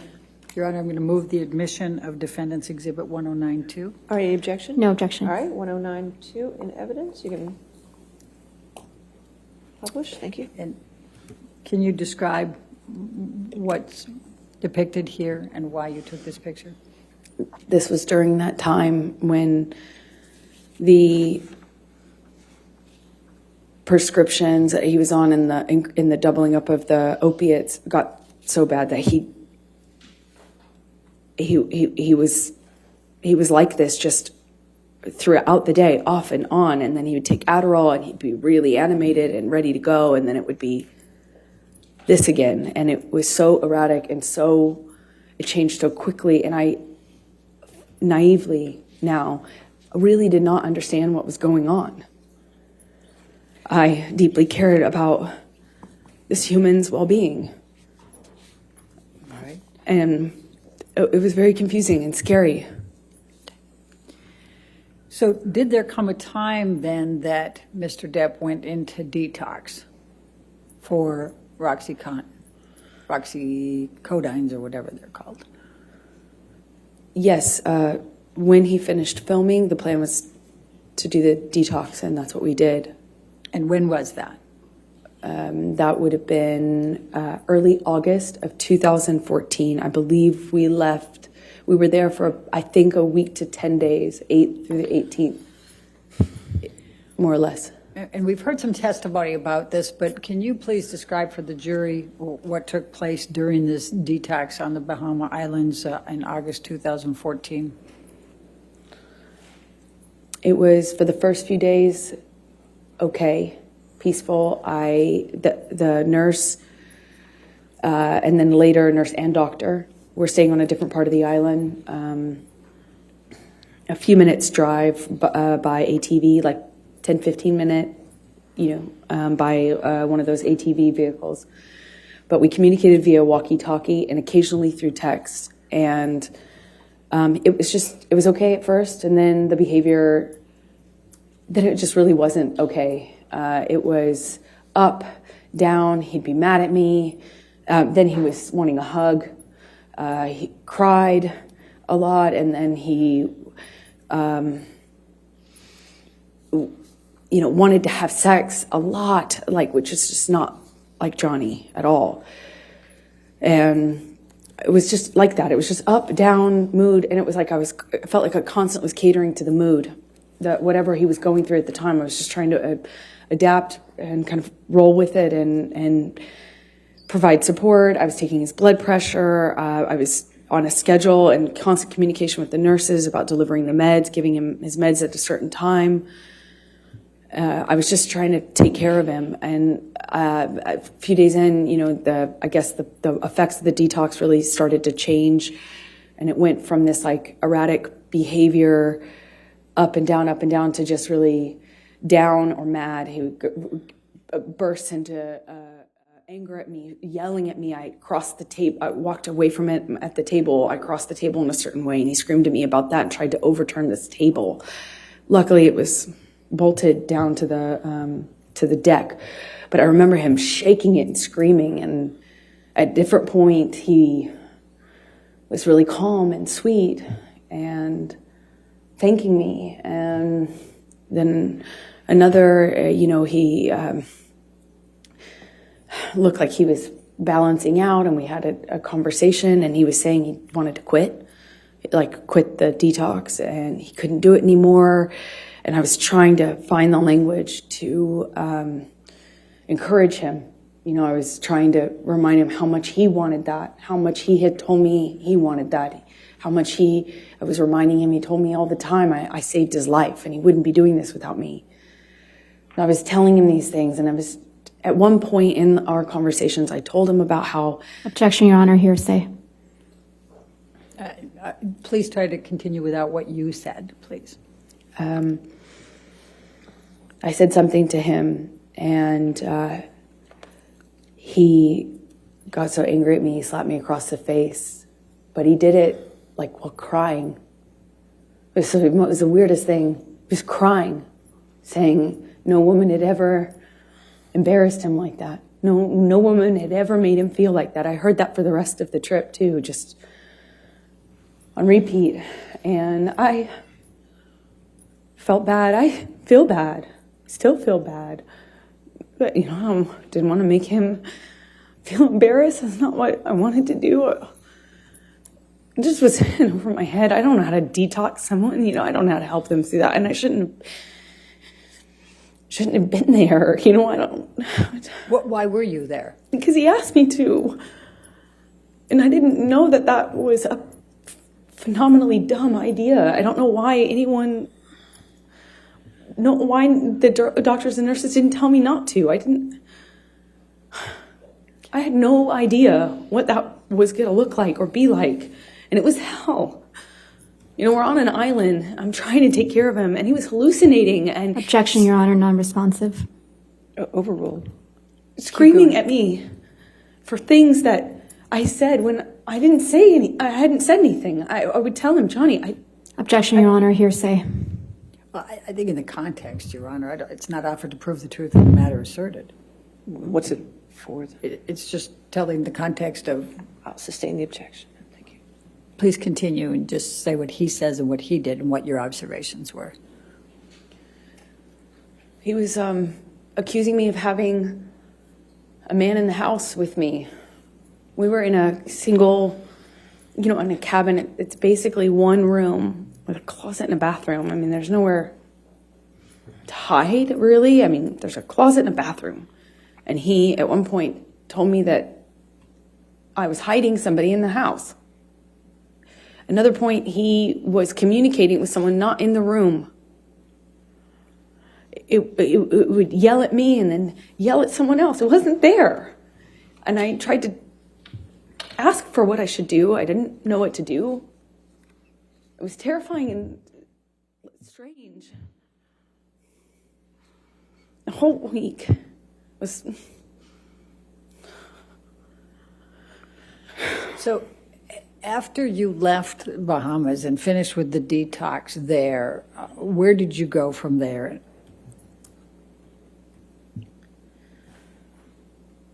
We, meaning Debbie Lloyd, Dr.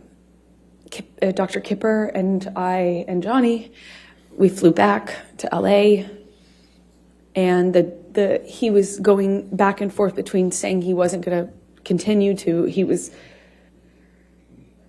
committed. It was back and forth. Everything was up, down, erratic, like changing every second. And we got to LA, and Debbie and Kipper communicated with me. I won't say what they said, but I decided it would be probably in everyone's best interest if I went away to a hotel. Johnny put me up in this room in this hotel while he finished the process of detox in LA. And I had my friends out with my girlfriends there to support me as per usual. So Michelle, can you pull up 272, please?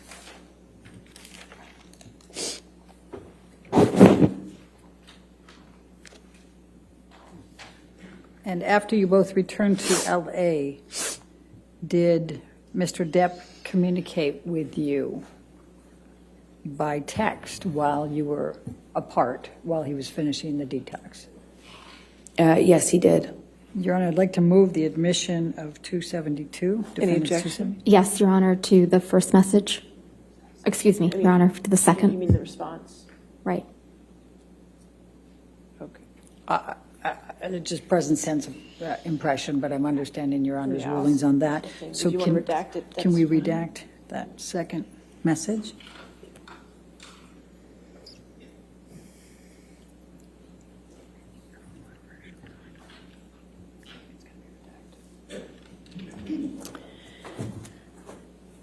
All right, Your Honor, All right. Any objection to 272 redacted?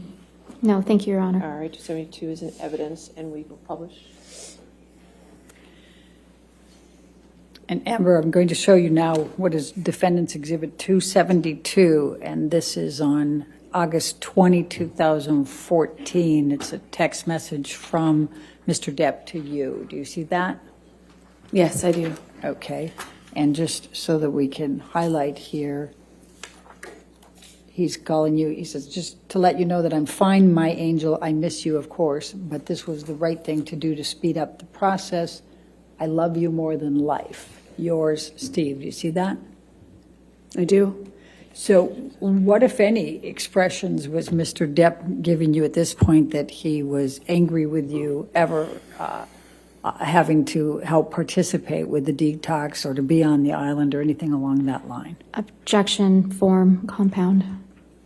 I'll allow it, but just for trying to keep the record clear, 272 has already been entered into evidence without that redactions, and there wasn't any objection. So I would wish if I could have both sides to keep track of their evidence. It's not my job to keep this.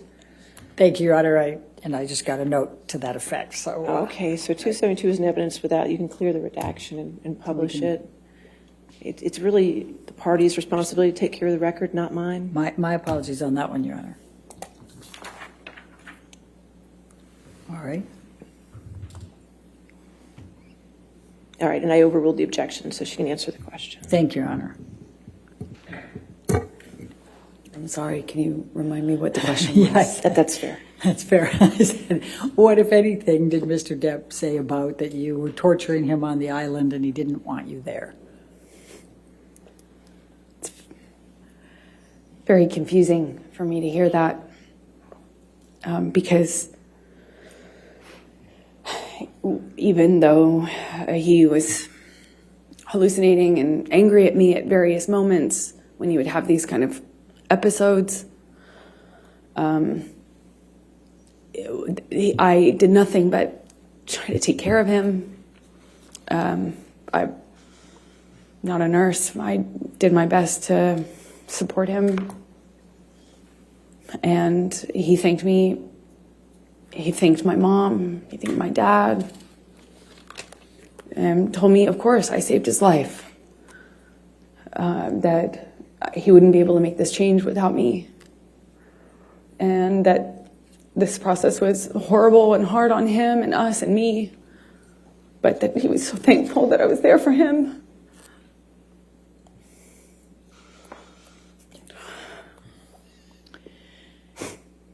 Okay, we can take this down now, Michelle, thank you. And I'm going to take you up to September, October of 2014. Do you remember filming Magic Mike 2 in that time frame? Yes, I do. And what, if any, connections did you have with Mr. Depp in that time frame? Well, I bargained with him about me doing the role. He told me he would call the actors. It was a mostly male cast. But I bargained with him. Objection, Your Honor, hearsay.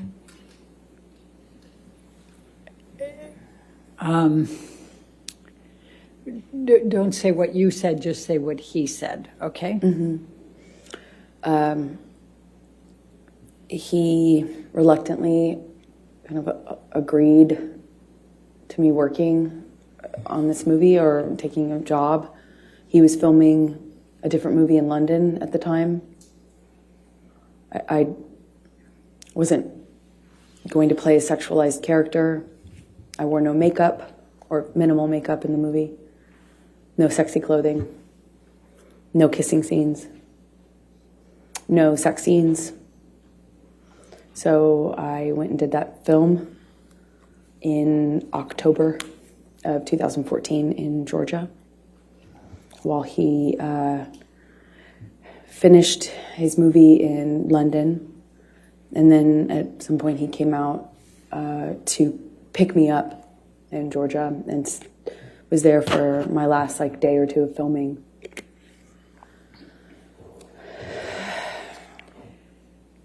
I'm going to ask you to turn to, Michelle, can you bring up 310, please? Defendants 310.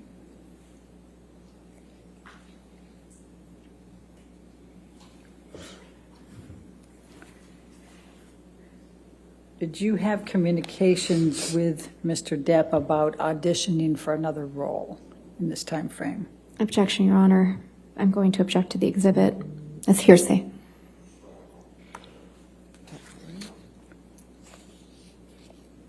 I'm not sure who's in the text exchange. It is a text exchange, Your Honor, so, but the green is Mr. Depp. And the one I'm most focused on is on the second page, Your Honor, the top. The green bubble on the second page? Yes. All right, so just that text? Based on Your Honor's rulings, yes. Any objection to that text? No, thank you, Your Okay, Honor. if we can get that redacted.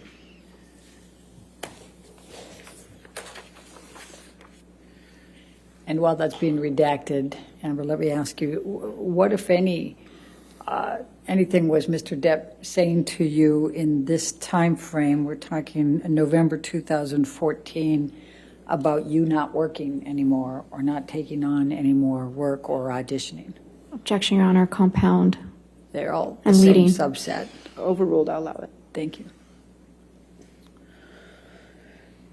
Johnny was angry with me for working. I had finished my job and I needed to eventually find another job, meaning a movie, to work on, and he was furious at me for, he found, like, we call them sides, they're just pieces of an audition, pages, and he found something that had been sent to me to consider auditioning for, and he blew up at me for, yeah, I think what he said to me is that I didn't tell him, that I didn't ask him, and that because he didn't know about that audition that I hadn't done yet, that I had been hiding it, and was furious at me. I ended up not doing that audition, I believe. Well, there was a few, one or two in that time that I did audition for, and one or two that I didn't. I'm going to ask you now to take a look at what is Defendant's Exhibit 310. Do you recognize this email from Mr. Depp? Yes, it's a text. Your Honor, I'm going to move for the admission It's in evidence, 310. Oh, okay. It's evidence with Thank you. redactions, so I published it. Please tell the jury about this text and the context. This was Johnny's response to me apologizing for having an audition. Okay. Thank you. All right, now I'm going to stay in November of 2014. And did there come a time that Mr. Depp told you that he understood that you were not going to accept any more jobs, that you were going to stop working? Well, Johnny said this to me in an argument, in a fit of rage, is the best way I can describe it, and kind of alluded to me having agreed to not work anymore, which if you don't know me, is preposterous. There's no way I would agree to that. Although I did make concessions and gave up a lot of Objection, these Your Honor. fights. Hearsay. That wasn't Overruled. Thank you. Please continue. So he reached out to other people and to me to that effect. Furious at me for taking meetings. There was one in particular I wanted, one meeting I wanted to take because it was a project in development with a sci-fi writer. And I remember I wanted to take that. These things were just, they were just constant fights. But in between them, when things were good between Johnny and I, he would be, he would word it to me like, I'm trying to look out for you. You say that you don't want to be objectified, but you're doing it to yourself. But at first it was because I dressed a certain way or had sex scenes, and then it just got more narrow and more narrow and more narrow what I could do without being the blame for why the industry, Hollywood, the entertainment industry, was putting me in a box and objectifying me. So it became my fault. I mean, I believed it. I believed it. I adopted a lot of these changes myself, not because Johnny, said you have to do it this way, but because of all the other things that he said and did, I eventually found myself making decisions about my own career, about how I dressed, about how I wore my hair, how I presented, where my eyes were cast when I walked into a room. And I believe those were my own decisions. Amber, did there come a time in November of 2014 that you engaged in some couples counseling with Dr. Cowan and you and Mr. Depp? we attempted to. I had stopped seeing my therapist at the in 2014. I couldn't sustain seeing her and be in the relationship with Johnny, and I chose Johnny. Eventually, Dr. Kipper introduced me to his close friend, Dr. Cowan. And I met with Dr. Cowan and agreed to let them share communication about my care, my treatment, both what I said to Cowan and what I said to Dr. Kipper, who had become my physician as well. He also put a nurse on me that would be my travel companion, and that travel companion would keep tabs on me and report to Dr. Kipper, who reported everything to Johnny. Objection, hearsay. Calls for speculation. I'll sustain the objection. Okay. So tell us about the couples therapy in November 2014. So Dr. Cowan, this man who is friends with Kipper, who's treating me, agreed to see Johnny and I together.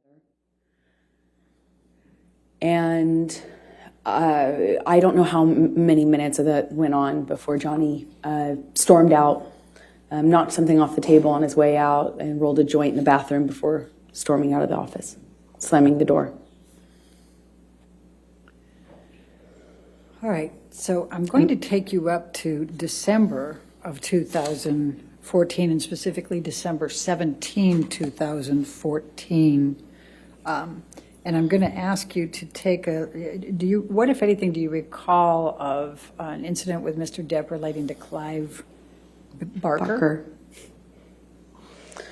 He was the sci-fi writer that I liked. Well, fantasy sci-fi writer. I kind of had a dream project based on a book that I loved of this author. He's just a weirdo genius, artist, writer. And I had a meeting with him through another director about a piece of property he wanted to make into a movie. And I just remember I believe we were at the ECB. It was in December of 2014 when Johnny found out that I had this meeting scheduled, and was furious at me.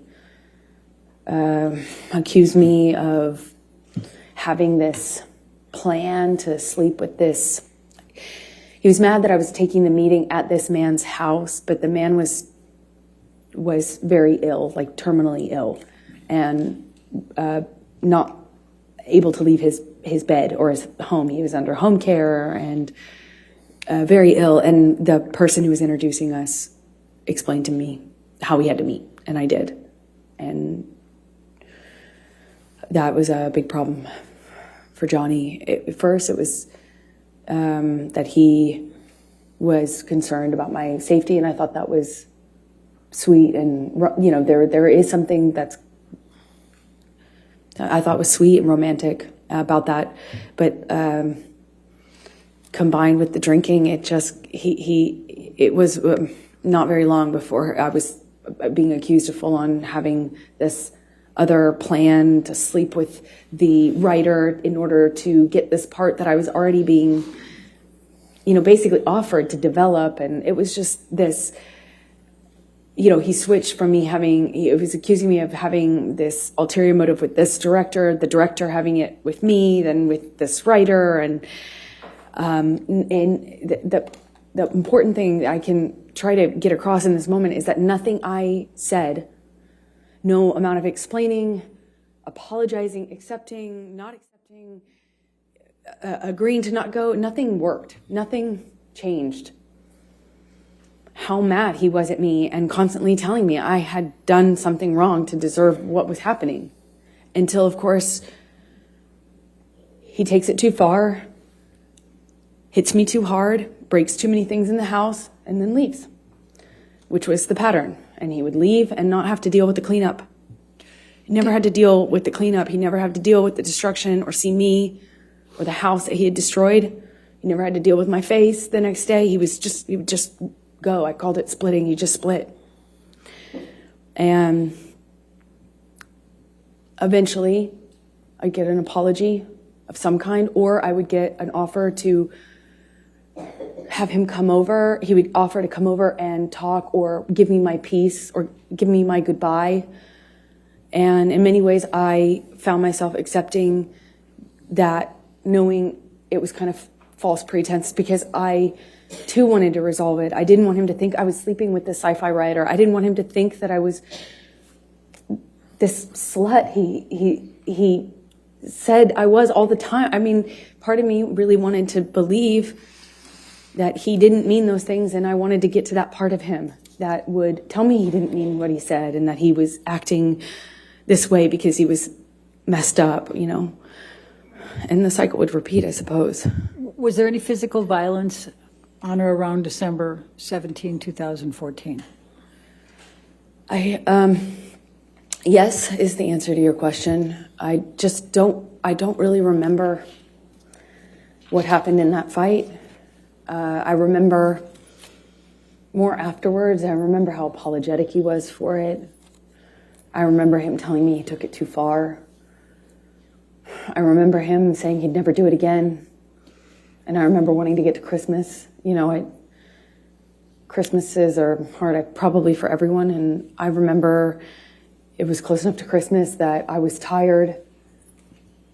And I wanted to be in a I wanted to be in a kind, gentle, peaceful state for Christmas. I didn't want to go through a breakup at this time. I didn't want to, you know, that's what I remember of that time. Let's bring up Defendant's Exhibit 321, Michelle.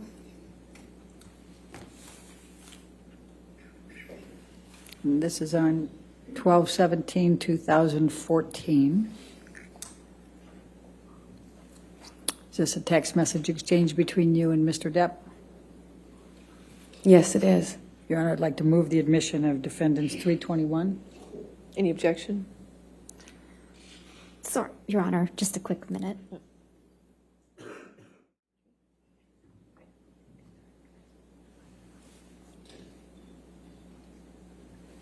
Your Honor, no objection. All right, 321 in evidence. You can publish it, please.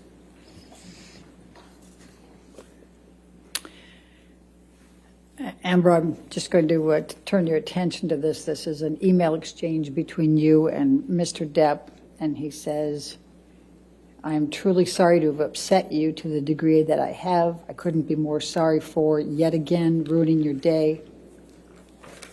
I do, of course, take your generosity, your selflessness, your affection, and your sweet doting deeply into my heart, and I think that I've been reciprocal. Agony is never the answer to any equation or occasion, nor is rage. Please know that my apology is sincere and solid, and as stupid as it sounds, I hope your meeting with Clive Barker is excellent. You see that? Yes. Okay, and then you respond, thank you for your words, and you indicate you just left Betty Sue's, that's his mother? Yes, and I then had a glass of wine with my former agent, Megan. Okay. That afterwards, she encouraged. Objection, hearsay. Yeah. Okay, thank you. Sure. All right, and we can take that down. Let's bring up 325, Defendant's 325, please.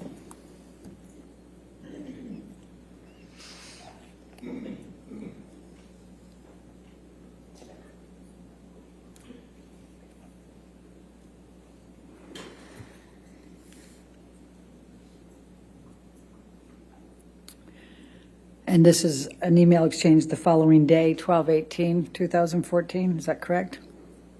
Yes. Okay, Your Honor, I'd move the admission of Defendant's 325. It's already in. Oh, it's already in, Your Honor. My apologies. We'll get that figured out at lunch. With what redaction? It's already in, It's so. been in evidence. Does anybody over there have the list of evidence that's already in evidence? Yes. Okay, we're making sure. The redaction. Ours indicates it is. It's in. It's in evidence. Without redactions, Your Honor? It is, it was redacted. I don't know what Well, it was redacted to. The redactions don't. Can someone pull it up? Is that's how it is in evidence, Mr. Murphy? We can check, we'll check our copy. Thank you.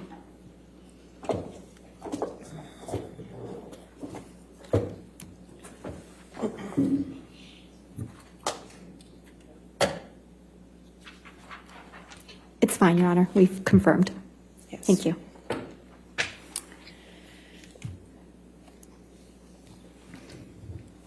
All right, it can be published. Thank you. That's-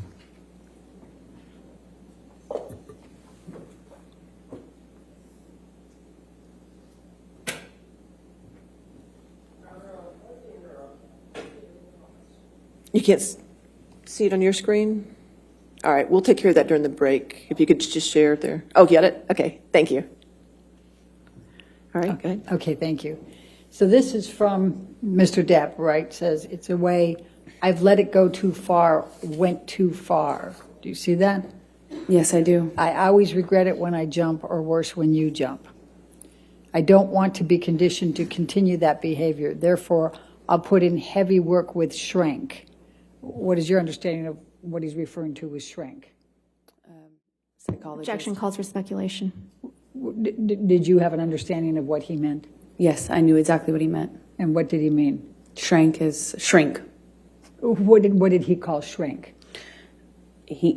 Johnny called shrinks, meaning of psychologists, therapists, shrank. Okay. I'm sorry for being less, for your disappointment in me, for my behavior. I'm a fucking savage. Do you see that? Yes. All right. Gonna lose that, gonna lose that. The devil is all around, right? Now, you respond to this. And of course, before you go there, and he says, I am well aware I should have been bigger at the moment and that it will never again manifest in negative experiences. It can be done. What a killer concept to visualize. Do you see that? Yes, I do. And you respond, I love you, I miss you already, correct? That's right. Right. And what, if anything, is that consistent with the cycle that you have described? Well, the language he used after particularly violent episodes was savage, monster, devil. And so we ended up both calling his other side, the side of Johnny that would do and say unbelievably horrible things. It was very different from the other Johnny. That was, in my opinion, exact opposite. And this is typical of the apologies that I would get when he took it too far physically. I was encouraged because I thought it meant he understood that he could really hurt me. Sometimes I didn't think he understood how much he could hurt me physically. I mean, so after this, I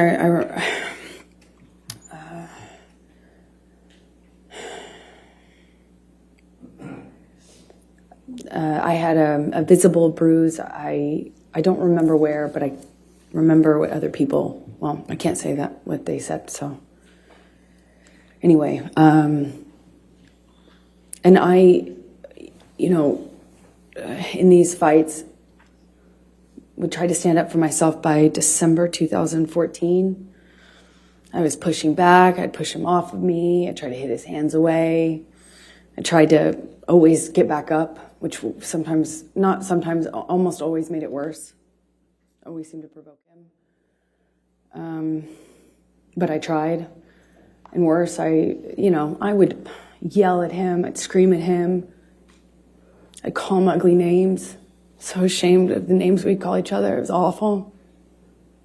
It was awful. We both got into that pattern. It was so, I felt so angry that this was happening to me, and it just felt so unfair, you know?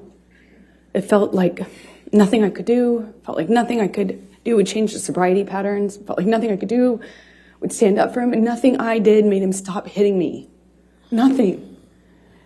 So, you know, I tried for over a year, maybe 2, of just not responding physically, not responding verbally, just staring at him. I tried to freeze. I tried to go to a different place. I would try then lashing out verbally. I would try to threaten that if he hit me again, that I would call the police. You know, the police were called several times, but I tried to do everything. I even threatened to leave him, you know, and tried to leave him, and nothing was working. And I think by this point in our relationship,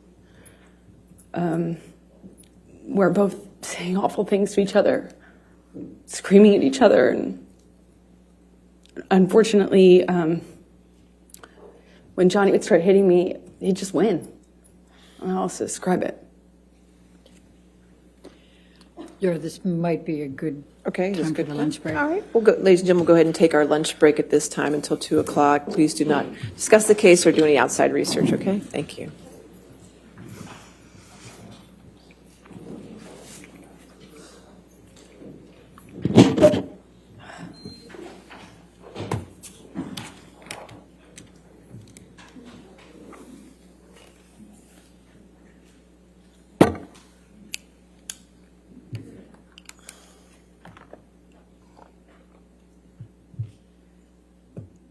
All right. And again, ma'am, just don't discuss your testimony with anybody this time, okay?